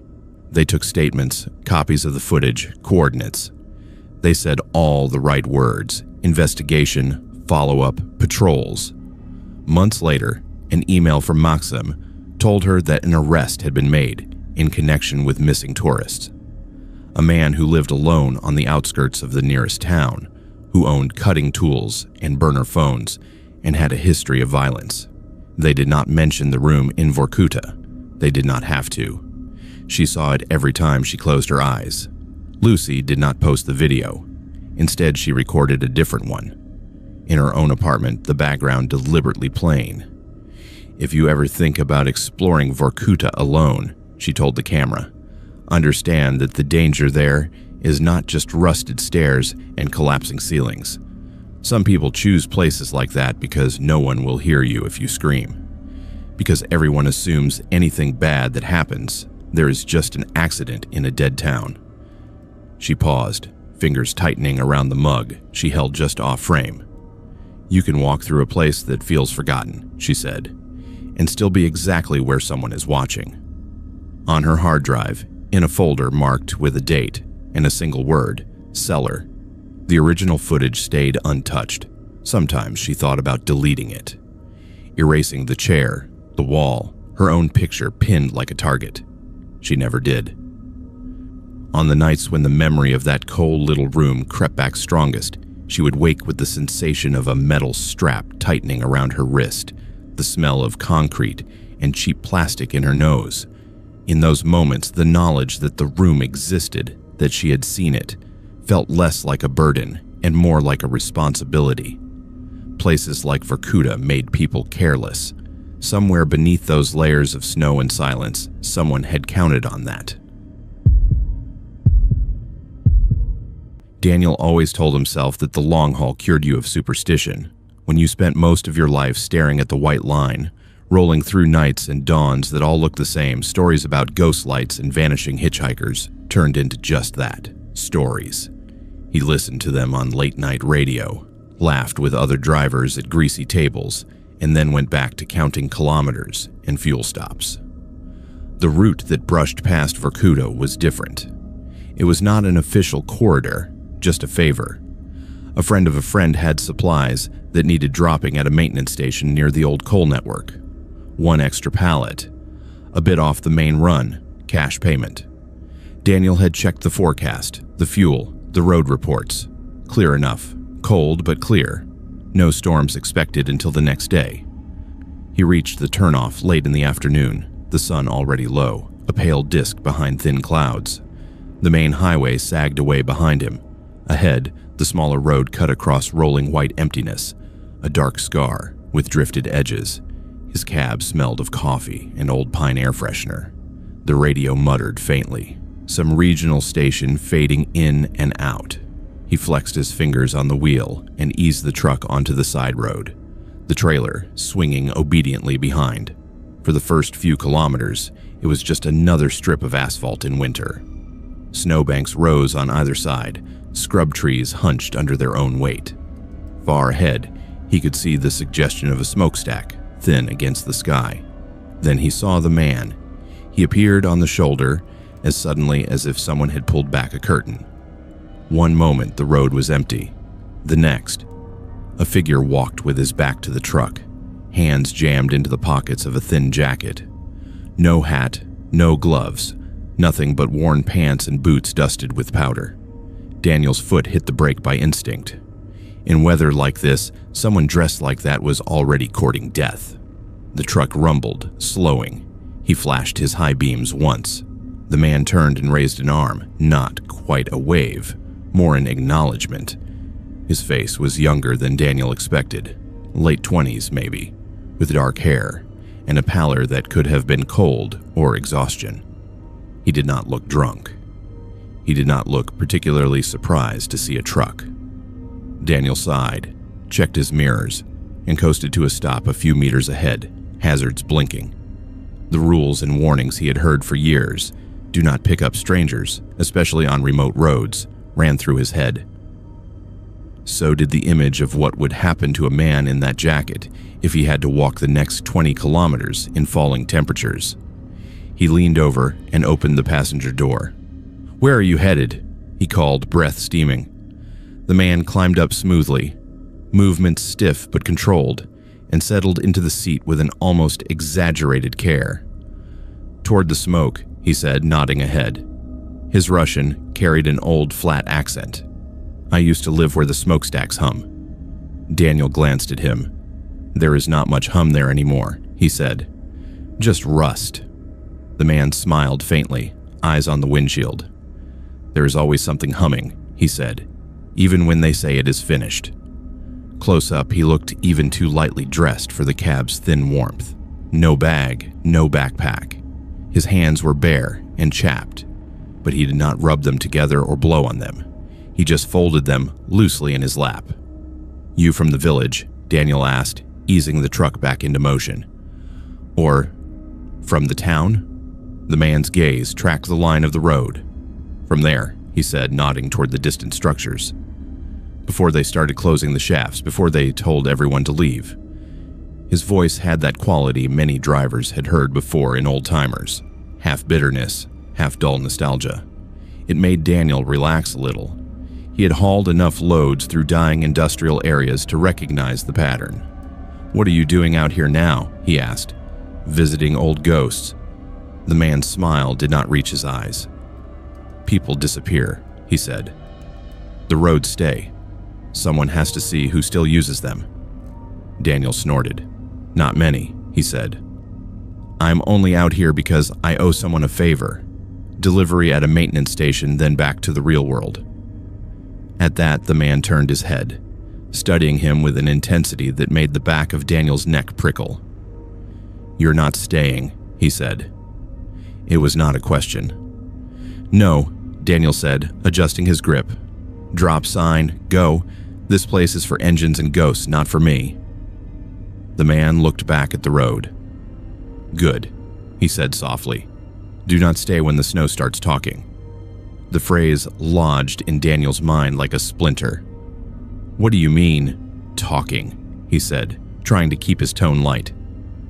"You will hear it if you stop in the wrong place," the man said. "Voices under the wind. They tell you things. Ask you to step down just for a moment, to check something, to look." He paused. "Many did," he added. "They did not come back." Daniel remembered then a half-heard story over coffee in some roadside cafe. A cluster of disappearances years ago. Workers, travelers, a surveyor. People whose abandoned vehicles had been found idling at the edge of the network. Doors open, tracks leading a few steps into snow, and then nothing. "Old tales," he said. "You live in a place like this. You start hearing too much wind, and you invent voices to keep you company." "Maybe," the man said. "Or maybe the company was already there." The road dipped and rose. The maintenance station appeared gradually. A squat concrete box with a radio tower, a drifted fence, a light over the door that glowed a tired yellow. Relief loosened something in Daniel's shoulders. Civilization, or at least its minimal outline. He slowed. "You want out here?" he asked. "Somebody you know." The man's gaze lingered on the tower. "I will walk from the turn," he said. "You can stop before they see you if you like. Fewer questions." Daniel considered arguing, then let it go. Maybe the guy owed someone money. Maybe he was not supposed to be here. Not his business. He eased the truck to the side before the station drive, engine idling low. "This is it," he said. The man nodded once, then opened the door without fumbling, without even seeming to feel the rush of cold air that knifed into the cab. He climbed down with that same careful grace and stood for a moment on the packed snow, one hand resting lightly on the doorframe. "Be careful on the way back," he said. "If the road goes quiet, keep driving, and do not listen if it says your name." Daniel forced a chuckle. "I will keep the radio loud," he said. The man's expression did not change. "Radios go quiet first," he said. "Goodbye, Daniel." Hearing his own name from a stranger's mouth made Daniel's skin crawl. He opened his mouth to ask how he knew it, but the man had already stepped back, closing the door with a firm, final clunk. For a second, the figure stood in the side mirror, small against the white. Then Daniel rolled forward, focusing on the station. In the mirror, the man shrank, blurred, vanished behind the rise. Paperwork took longer than it should have. Forms, signatures, a brief argument about weight. By the time Daniel turned the truck around and headed back toward the main road, the sky had dropped lower. Fine snowflakes began to streak toward the windshield, catching the beams in frenetic lines. The road felt different, going back, narrower, the snowbanks higher. The radio hissed and then cut out entirely, leaving only the rumble of the engine and the crunch of tires. After a while, he realized he was checking the passenger seat more often than usual, half expecting to see someone there. "Pull yourself together," he muttered. "Guy probably cut across to some shack." Kilometers slid by. The snowfall thickened, softening the world to a tunnel of gray. The edges of the road blurred. His eyelids felt heavy, vision going soft at the corners. He rolled down his window a crack, letting the cold slap him awake. That was when the silence fell. Not the natural sort, not the way a station fades when you drive out of range. This was sudden and total, like someone had dropped a blanket over the cab. The engine sound flattened. The faint rattle in the dashboard stopped. Even the whisper of snow against the windshield seemed to dim. For a heartbeat, there was nothing. Then, very softly, under the remaining hum, he heard his name. Daniel. It did not come from the seat beside him. It did not come from the radio. It seemed to rise from the road itself, from the white fields pressing in on either side. He gripped the wheel, knuckles white. Fatigue, he snapped at himself. You're tired. You're hearing echoes. Daniel, the voice said again, clearer this time. It was not the hitchhikers. It sounded like his mother. Then, a moment later, like his first driving instructor. Then like the dispatcher at the depot. Stop a moment, it said, in a chorus of borrowed tones. Check the back. Something is loose. Just a minute. He could picture it. Pulling over, hazards blinking, door open to the cold. Snow under his boots, the trailer looming behind like a dark cliff. The small, simple, domesticated act of walking back to check a strap. He realized, with a cold clarity, that he wanted to. Not out of concern for the load, out of a thick, irrational need to put his feet on the still surface, to feel something solid that was not vibrating under him. His hand twitched toward the indicator. In the mirror, for one impossible second, he saw the hitchhiker again. The same thin jacket, the same dark hair, standing in the center of the road behind the truck. Only this time, the snow around the man came up past his knees. It lay smooth and untouched. No footprints reached him from any direction. The man lifted his hand, palm facing Daniel, a gesture that was both warning and command. Do not. Daniel jerked his gaze back to the road, bit the inside of his cheek until he tasted metal, and pressed his foot harder on the accelerator. I am not stopping, he said aloud, voice low and steady. Not for a voice, not for anything. For a few seconds more, the chorus wheedled. It shifted tactics, dredging up other voices he had not thought about in years. A girl he had loved at 17, a mechanic who had once kept him from sliding off a mountain road. Each one said the same simple things. Pull over, just look, you will feel better. He focused on the lane, on the faint reflectors buried in the bank, on the red digits of his speed. The truck vibrated under him, a familiar living thing. As long as it moved, as long as the wheels turned, he was safely inside its humming bubble of reality. Gradually, the pressure eased. The voices thinned, then unraveled, dissolving back into the ordinary sounds of the cab. The radio flickered and came back to life mid-song, as if nothing had happened. The engine regained its old rumble. Daniel let out a breath he had not realized he was holding. By the time he reached the main highway again, the snow had thinned to flurries. Other vehicles appeared. Headlights, taillights, the comfort of company. At the next truck stop, under harsh fluorescent lights, he parked and climbed down on shaky legs. As he crossed the lot toward the diner, he glanced back at the trailer. The doors were shut tight, the straps secure. Nothing had shifted. Inside, over coffee that tasted like hot metal. Another driver he half knew nodded at him. You came from the north? The man asked. Toward the pits. Daniel hesitated. Quick drop, he said. Strange road. The other man grunted. People go missing on that stretch, he said. Some just walk off, leave everything running. Not lately, but enough times to make a story. He stirred his coffee. Do not listen if the snow calls you, he added, almost as an afterthought. They say once you step off the road, the ground does not like to give you back. Later, in the small bunk behind his cab, Daniel dreamed of standing in an endless white field with no truck, no road, nothing to orient him. The snow under his boots was flat and thin, but when he shifted his weight, it gave slightly, like the surface of deep cold water. In the distance, just at the limit of sight, a figure in a thin jacket watched him and shook its head once, slowly.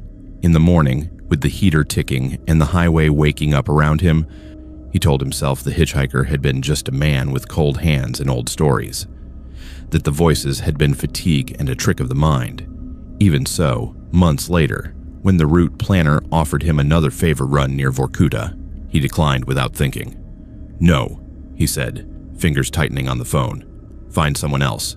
I do not drive where the road talks. Olivia told herself it was just a building. A decaying workers' hostel on the edge of Vorkuta, 4 stories of stained concrete and broken windows. No different from the 100 other structures collapsing quietly into the snow. She reminded herself of that as she dragged her suitcase through the drifting powder and followed the caretaker up the cracked steps. "You will be on the 2nd floor," he said, keys jangling in his hand. "Room 205, hot plate, working radiator. Do not worry, the roof here is still good." His breath fogged in the cold hallway. The lights buzzed, weak bulbs in metal cages.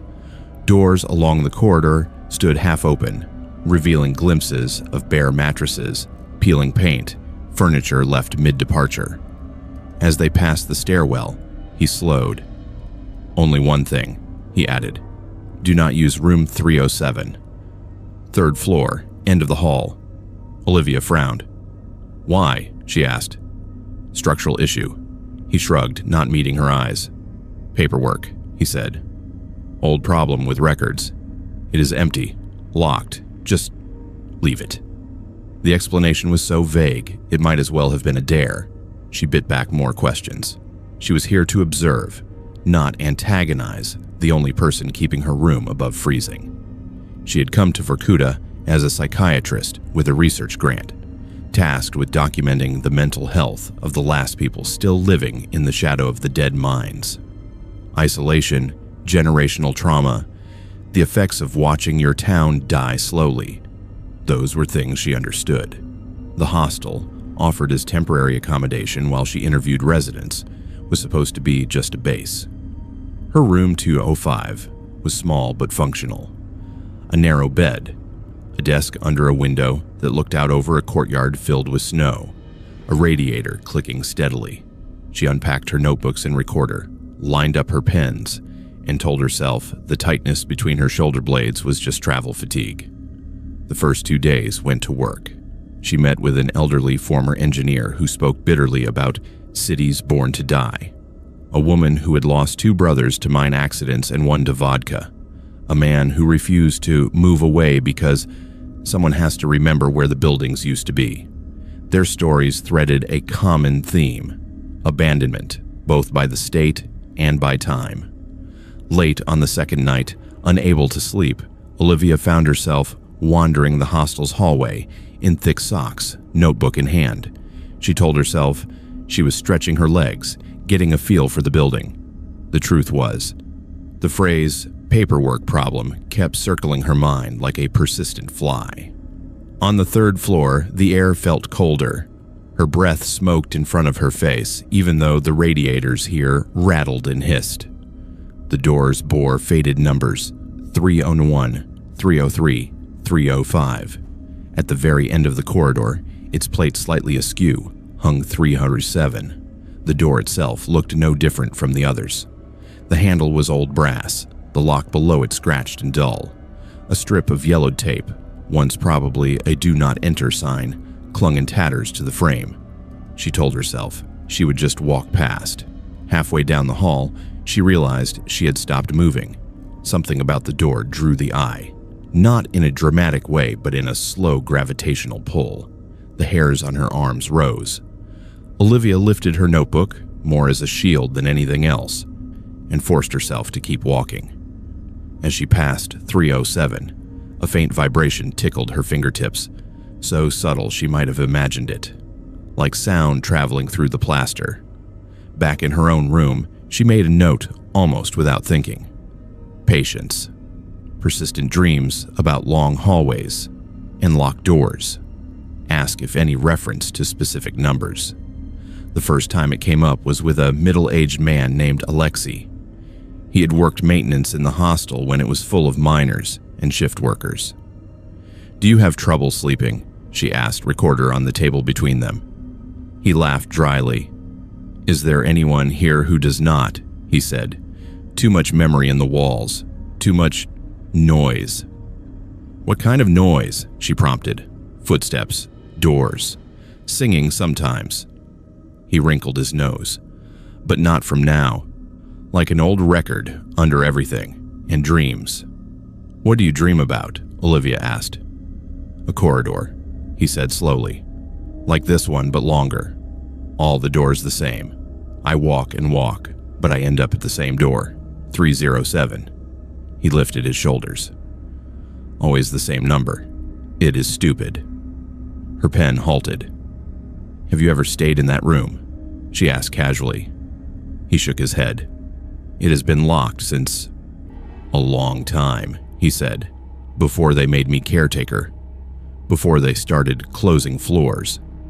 2 more patients interviewed separately mentioned similar dreams, a hall, an end door, the same 3 digits.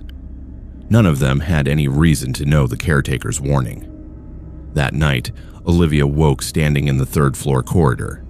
For several disoriented seconds, she could not remember getting out of bed, let alone climbing the stairs. Her feet were bare on the cold linoleum. Her fingers throbbed. When she flexed them, her knuckles ached, skin tight and raw. The light above her buzzed faintly, swinging a little on its chain. She turned her head and saw 307 in front of her, close enough to touch. Her hand was already reaching toward the knob, as if it had decided without her. A surge of fear snapped her fully awake. She yanked her arm back as if she had touched a hot stove and stumbled away, heart hammering. Her fingertips left faint smears on the brass, as if they had been pressing there for some time. Back in her own room, she locked the door, a gesture that felt absurd in a half-empty building, and inspected her hands. The skin along the pads of her fingers was reddened and slightly abraded, as if she had been banging them against wood or scraping them along a rough surface. Sleep did not return. In the morning, she told herself it was stress, jet lag, the subconscious mind playing tricks after hearing too many stories about this building. She wrote it all down in her journal anyway, underlined the words somnambulism, and circled them twice. 2 nights later, the dream, or whatever it was, changed. This time, she knew she was asleep when she found herself in the corridor. The colors were too saturated, the light too sharp, every crack in the paint outlined with impossible clarity. Yet the cold on her soles felt real. So did the weight of the air, heavy with something like anticipation. She walked, not entirely by choice. Her feet carried her down the hall, past 301, 33, 305. The numbers on the doors blurred, then slid, rearranging themselves into 307 wherever she looked. It was as if the building had only one destination, no matter how many rooms it pretended to have. When she stopped in front of the door marked 307, she heard it. A faint sound from the other side. Not voices. Not exactly. More like the breath between sobs. The soft, restless shift of people trying not to cry. "Hello?" she heard herself say. The sound on the other side stilled, like a held breath. "Do not leave us here," a voice whispered, so close it might have been right at her ear. "Do not let them forget we stayed." Her hand moved to the knob. She woke sitting upright in her own bed, heart racing, the taste of cold concrete in her mouth. Her fingers throbbed again. This time, when she looked, the nails on her right hand were broken, tiny crescents of keratin cracked and torn, as if she had been scratching at something hard. Going to the caretaker felt like admitting something she did not yet want to name, but the line between observation and involvement had already started to blur. Over tea in his cramped ground floor office, she recounted what had been happening, editing out only the most personal details. He listened with his hands folded, face tightening by degrees. "You said 307, he said when she finished. "Yes," she said. "You told me not to use it. I have not. Not awake anyway." He looked at the wall behind her, where an old fire evacuation plan hung in a cracked frame. The schematic of the building showed neat rows of rooms, each numbered. "Officially," he said slowly, 307 does not exist. Olivia blinked. "What do you mean?" she asked. He pushed himself to his feet and took the frame down, turning it so she could see. On the plan, the 3rd floor corridor ended one door earlier. 301, 303, 305, blank wall. "Paperwork," he said bitterly. During the strikes, some workers stayed when they were ordered to leave. They locked themselves in the last room on the floor and refused to come out. said they would not be thrown away like broken tools. He set the frame on the desk with more force than necessary. The company shut off their rations. Then they shut off their names. The room was removed from records. On paper, it is just wall. No deaths, no problem. Everyone moved away. End of story. But the room is still there, Olivia said softly. The door is there. He swallowed. They brought me here after, told me to lock it and keep it that way. New people, new tenants, no mention of old trouble, less mess. I thought... He trailed off, then shook his head. I thought the problem was solved. Bricks and mortar. That night, Olivia did not fight sleep. She did not walk the corridor in her body. She lay on her bed, fully dressed, notebook on her chest, and waited. When the now familiar wrongness tugged at the edge of her consciousness, she let it. The hallway rose around her like a set on a stage. The air was colder than before. At the far end, 300 servants' door stood slightly ajar, a thin line of darkness showing. She approached slowly. "Who stayed?" she asked, in the level tone she used with agitated patience. "Who is asking not to be forgotten?" For the first time, she saw shapes through the gap. Figures curled on bunks, legs drawn up against the cold. Faces turned toward the door, eyes hollow. She could not tell how many. Their outlines blurred and overlapped like multiple exposures on old film. Roll call was never finished, a voice said. It sounded like many voices layered together, male and female, young and old. They closed the book without reaching us. "What do you want?" she asked, throat tight. "To be counted," they said. "To have someone write that we were here, that we did not just vanish." Her instinct, honed through years of work, was to reach for pen and paper. Here she had only her memory. She did the next best thing. "Tell me your names," she said. They did. Not all at once, not clearly, but in fragments that pieced themselves together as she listened. Surnames she recognized from the region, first names that could have belonged to anyone. Men who had worked the lowest shafts, women who had cleaned and cooked and mended. A boy barely out of adolescence, assigned to carry tools. She repeated each one back, forcing herself to focus on the sound of the syllables, the rhythm of each identity. When they were done, the pressure in the air eased slightly. "You remember," the layered voice said. "Someone remembers." The door did not open any farther. She did not try to push it. Some lines, once crossed, did not let you step back. She woke with her notebook open on her chest, pen in hand. On the page, in her own slanted script, lay a list of names. Some were spelled phonetically. Others were complete. At the bottom, her wrist cramped, and the ink trailed off.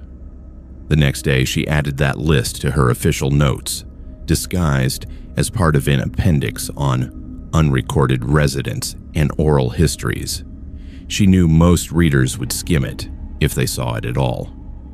It did not matter. It existed. Before she left Vorkuta, suitcase once again bumping over the hostel's worn floors, she climbed to the third floor one last time. The corridor felt lighter, though the paint was still cracked and the bulbs still buzzed.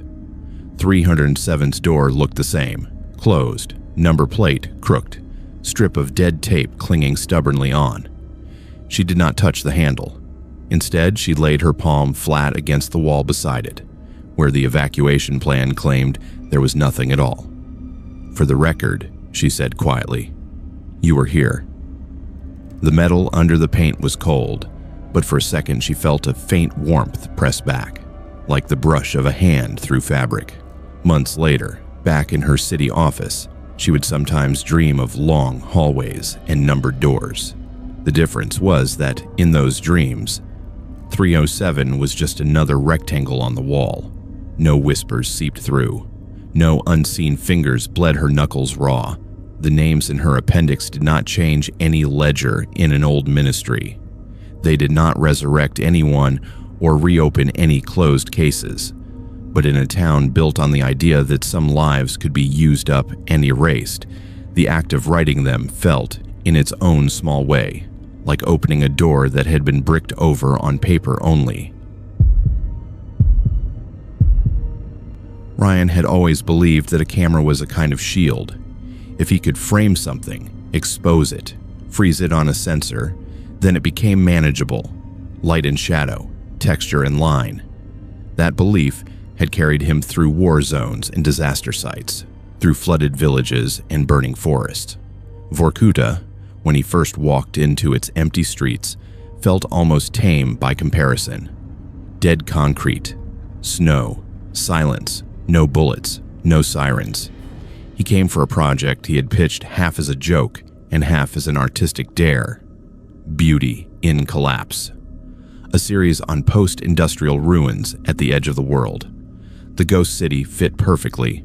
A contact in the region arranged short-term access and a place to sleep in a prefab hut near the old administrative buildings. His first day he spent outside, moving through the skeletal playgrounds and hollow courtyards, the frames of swing sets buried to their chains, the shells of buses rusting where they had died. The light was thin and gray, but that only made the splashes of color, graffiti, a forgotten curtain, more striking in his viewfinder. It was on the second day that he found the darkroom. The building had once been a recreation center.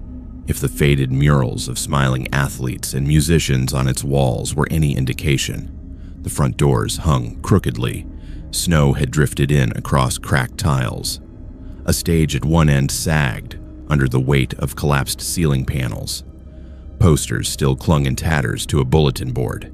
Their ink bled into abstract stains. He nearly missed the door at the back. It was narrow, painted the same dull color as the wall with no sign. Only the faint outline of a hand-drawn camera scratched into the paint near the handle made him pause. Curious, he pushed it open.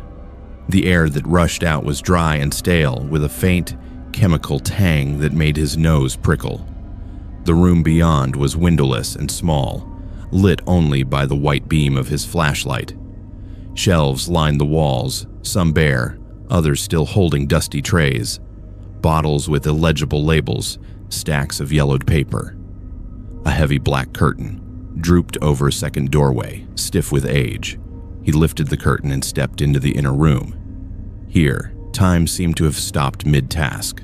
3 large trays sat on a waist-high counter, their surfaces stained dark from years of chemicals. Clips hung from wires overhead, empty. On a shelf, an old enlarger loomed like a small mechanical gallows. Its lens clouded with dust. The smell of fixer and developer, long dried, clung to everything like an afterimage. Ryan felt a prickle of excitement. An abandoned darkroom in a ghost city was an image in itself. He snapped wide shots, then details. The frayed cord of the enlarger, the curled edge of a forgotten photo stuck to the counter. Silver image long vanished. He almost turned to leave. Then he noticed the box on the floor under the counter. It was plastic, newer than the rest of the room, its lid snapped on but not sealed. Someone had brought it here after the town had started dying.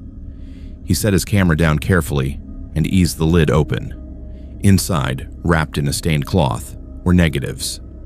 Dozens of strips in plastic sleeves, some cut into neat lengths, others hanging in long, uncut coils.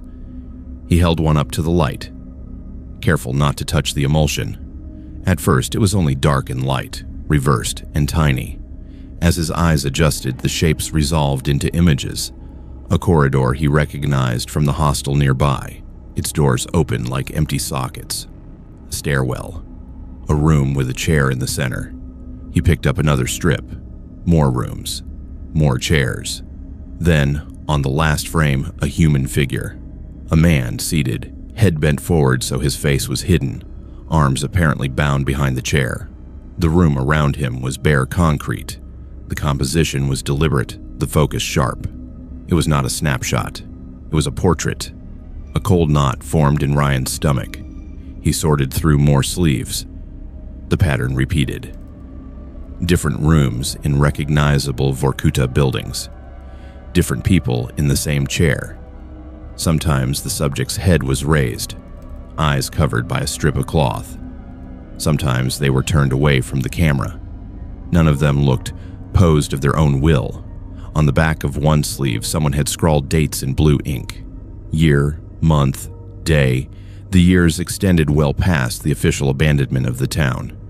He swallowed and glanced at the door, suddenly acutely aware that the narrow room had only one exit. The air felt tighter. The weak light of his flashlight carved the space into harsh angles. Someone had used this dead city as a studio. His first instinct was professional. Document. He forced his hands not to shake as he laid one strip on the old light box, fumbled for the switch, and was startled when it hummed to life, dim but functional. The glow brought the negative into crisp relief. He photographed it with his digital camera, careful to fill the frame.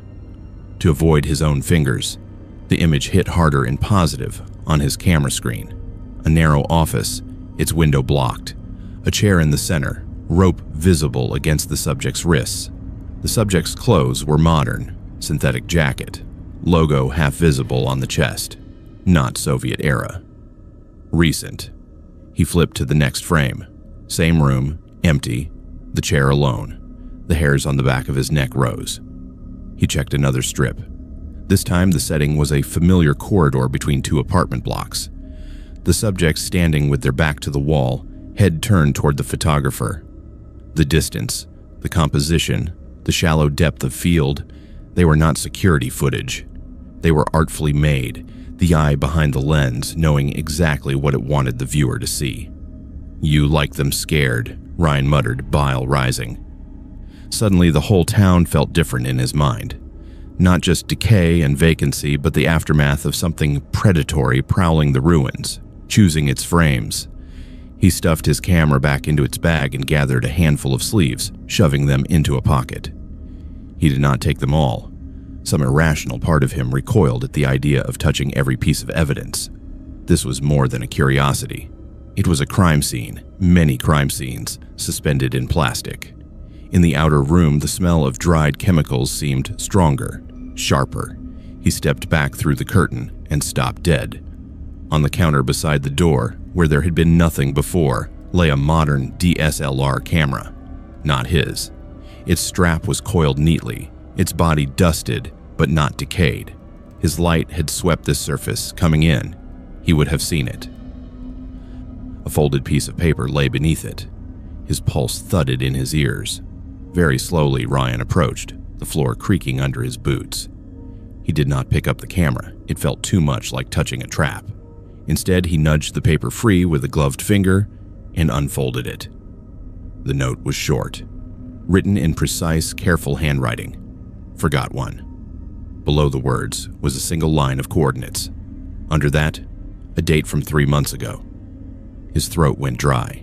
The date matched the disappearance of a European tourist he vaguely remembered reading about when researching the trip. A hobby photographer who had come north, posted a series of shots of Russian ruins, and then stopped posting altogether. Suddenly, the sense of being alone evaporated. The hairs on his arms, his neck, his scalp all prickled at once. The dark room felt watched, as if eyes peered from the corners just beyond the reach of his flashlight. He grabbed his bag and backed toward the door, all pretense of steady professionalism gone. The hallway beyond seemed too narrow, the shadows too deep. He forced himself not to break into a run, knowing that panic wasted energy and made noise. Outside, the pallid daylight felt unreal. The empty windows of the recreation building stared down at him like sockets. The wind bit his face. His breath felt thin. Back in the hut, he locked the door, a flimsy gesture against anyone who could move in and out of buildings without leaving signs, and went through the images he had captured. The negatives he had brought were real. The faces in them, blurred by distance or intent, were real. The composition was disturbingly consistent. The work of someone methodical. He copied everything twice. One set for the authorities, one to send to a journalist he trusted. He added the coordinates from the note to a map. They corresponded to a derelict outbuilding near the edge of the town, one he had walked past without entering. His portable satellite connection was slow and temperamental, but it worked well enough to send a message to the contact who had arranged his stay. Found something. Dark room with negatives.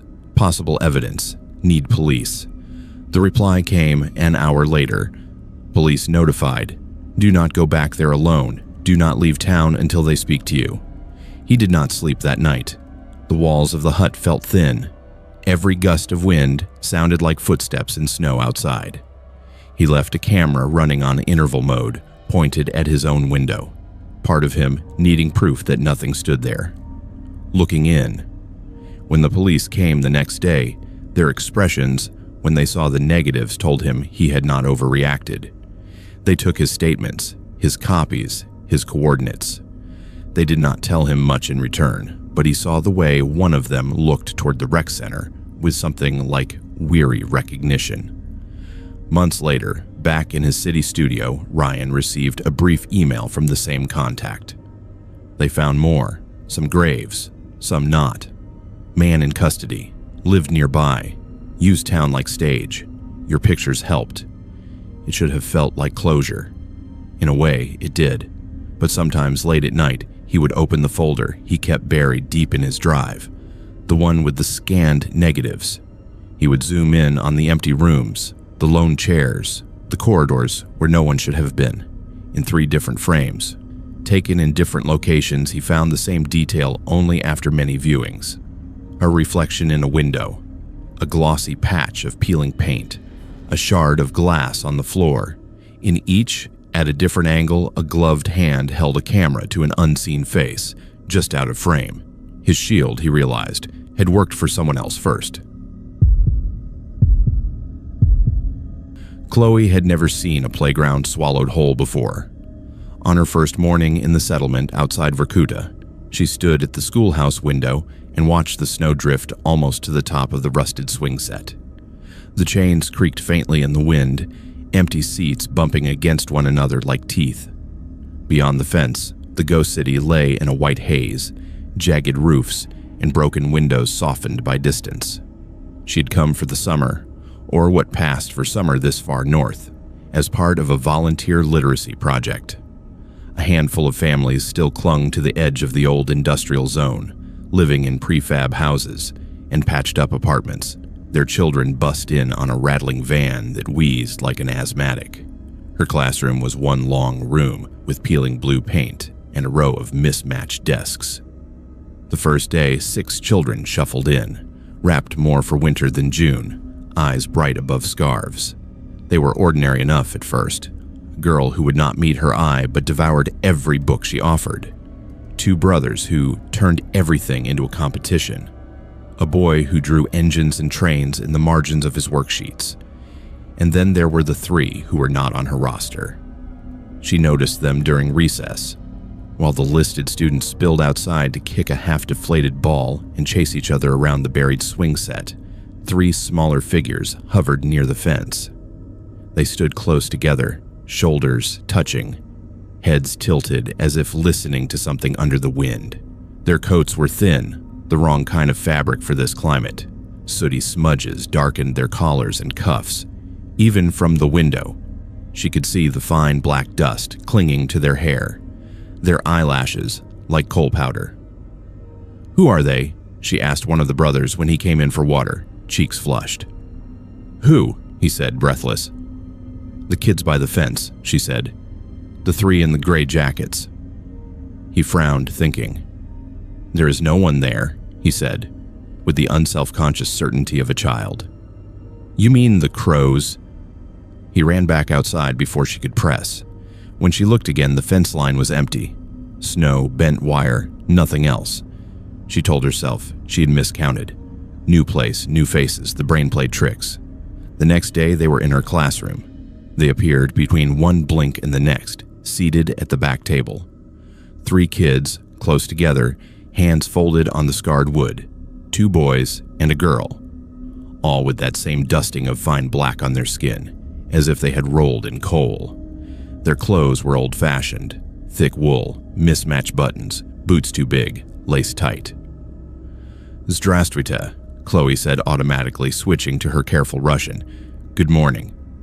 They smiled, quick and shy, but said nothing. She checked her roster. No new names. She counted heads. 9, when there should have been 6. "Did you come from the other settlement?" she asked, trying for casual. "No one told me we would have more students." The girl tilted her head. "We came from there," she said, pointing not toward the cluster of inhabited houses but toward the pale line of Vorkuta's dead towers. "No buses run from there," one of the brothers muttered from the front, not looking back. Chloe let it go. The other children did not react to the newcomers. No glances, no whispered comments. When she paired students for reading, no one chose the coal-dusted trio, but no one avoided them either. It was as if they occupied a space slightly sideways from everyone else. They worked quietly. Their handwriting was oddly formal, each Cyrillic letter printed with the care of someone copying from a slate. When she asked them to read aloud, their voices had an old cadence, vowels stretched in ways that reminded her of recordings she had heard of miners' choirs. "What are your names?" she asked at the end of the day, notebook in hand. The girl hesitated, then smiled as if sharing a secret. "I am Anya," she said. "This is Misha. This is Kolya. Common names. Too common. Safe." "Family name," Chloe prompted gently. The girl frowned, as if the concept itself was fuzzy. "We worked in the tunnels," she said instead. "We carried light. We played where the rails sing." Her skin prickled. "You mean your parents worked there?" she asked, trying to steer the answer back to something rational. "In the mines." Anya tilted her head again, considering. "They did," she said slowly. "Then they did not. We kept playing." That night, Chloe lay awake on the narrow bed in her rented room, listening to the building's old pipes knock. She told herself the children were local, kids from families who had not bothered with paperwork, drawn to the novelty of a new teacher. She would ask the coordinator tomorrow. She would get clarity. In the morning, before the van arrived, she flipped through the school's thin folder of records. Enrollment list, vaccination forms, emergency contacts. There were no Anyas, no Mishas, no Kolyas that matched her trio. The last recorded students from Vorkuta itself were dated more than a decade ago. The coordinator, a brisk woman with a permanent scowl from squinting at spreadsheets, shrugged when Chloe asked. "We have the same 6 this term," she said. "If more children come, they are not registered. You know how it is. People move, people hide, people forget to tell us." "Could you ask around?" Chloe pressed. 3 kids, about 8 or 9, living near the old city." The woman tapped her pen against the desk. "Near there," she said. "No one with children stays that close. It is not safe. Open shafts, unstable buildings. Only idiots and drunks go there." In class, the coal-dusted children came and went, like a shadow of a pattern. Some days they were there from the first moment, sitting at their table before anyone else arrived. Some days they did not appear until halfway through, and never by the door. Just suddenly there, as if she had blinked and forgotten they had been all along. They spoke more, in bits and pieces. They knew old miners' songs, though they laughed when she called them that. "It is just what people sing," Misha said, shrugging, "to make the dark less loud." They could do sums in their heads with alarming speed, tallying figures and subtracting in ways that felt less like school math and more like accounting, units, quotas, rations. They were vague about where they slept. "Sometimes here," Anya said once, tapping the floor with her boot. "Sometimes where the ground breathes." "The tunnels?" Chloe asked. "The warm places," Kolya corrected. "Even when it is cold, the walls sweat." She had seen photos of the old mine galleries, narrow and oppressive. The idea of children anywhere near that made her stomach knot. One afternoon, the lesson ran long. By the time she let the kids out, the sky had darkened ahead of a surprise snowfall. The van driver honked impatiently. The listed 6 students piled in, boots thudding on the metal step. When Chloe turned back, the trio from the tunnels stood by the classroom door. "Do you have a ride?" she asked. "Someone coming for you." Anya smiled. "We will walk," she said. "We know the paths." "At least take the road," Chloe said, more sharply than she intended. "The drifts." "The roads are for those who leave," Misha said, almost gently. "We are good where we are." Before she could find a proper argument, they were gone. Slipping around the side of the building, into the deepening dusk, impulse overrode training. Chloe grabbed her coat and followed, boots crunching. The wind bit at her face, carrying the distant clank and whine of something shifting in the dead city. The children's footprints were clear in the fresh snow, small booted, leading away from the schoolyard and toward the fence. They passed through a gap in the wire and continued 3 sets in a neat line toward the ghostly outline of Vorkuta's outermost buildings. "Wait," she called, breath puffing white. "It is not safe that way. Come back to the road. I will walk with you." They did not turn. They moved with quick, practiced steps, never looking back. The footprints led over a shallow rise and between 2 skeletal birch trees and toward a dark mound half buried in snow. An old ventilation shaft cap, she thought, or the remains of some minor structure. She hurried, the snow grabbing at her ankles. For a moment, the children were silhouettes against the whiteness, 3 small shapes at the edge of her vision. Then they reached the mound. As she watched, the footprints changed. At first, it was subtle. The impressions grew shallower, as if their weight had lightened. Then the shape of the prints themselves began to shift. The neat boot treads blurred, edges softening into rounded pads. A few steps later, they became handprints, small palms pressed into the snow, fingers splayed, as if the children had dropped to all 4s and crawled. Chloe's breath hitched. The handprints led to the base of the mound where a jagged black gap yawned in the snow. A ventilation shaft, she realized. Its metal lining rusted, the protective grate long gone. Warm air pulsed from it in faint, ghostly wisps, melting the snow around the opening into a slick, dirty ring. The last handprints ended at the lip of the dark. No prints led away. "Anya," her voice cracked. "Misha. Kolya." Only the wind answered, whistling over the broken stone. She did not go closer. Every instinct screamed at her to pull back, to get away from the hungry-looking hole in the ground. She forced herself to take one careful photograph of the scene. Footprints, handprints, black gap. Then retreated step by slow step until the school building rose again behind her. That night, she called the coordinator, stumbling through an explanation. Children in class who were not on the roster, strange behavior, the shaft. On the other end, the line was very quiet for a moment. "Do not go back to that opening," the woman said finally. "We will send someone to check. There have been stories, kids playing in forbidden places. You know how people talk." The next day, 2 men in heavy coats and hard hats came by, spoke curtly to the coordinator, and drove out toward the ghost city. Chloe watched from the window until they vanished. They did not return before dark.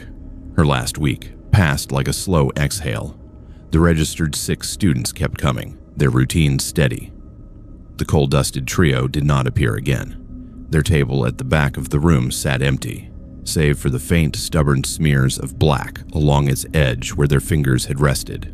On her final day, one of the brothers lingered as the van idled outside. "You will go?" he asked, swinging his satchel. "For now," she said. "Maybe I will come back next year." He nodded, then squinted past her toward the distant broken line of Vorkuta's towers. "They liked you," he said. "Who?" she asked, throat suddenly dry. "The ones who play where the tunnels breathe," he said. "They said you listened." He trotted off before she could answer, boots kicking up powder.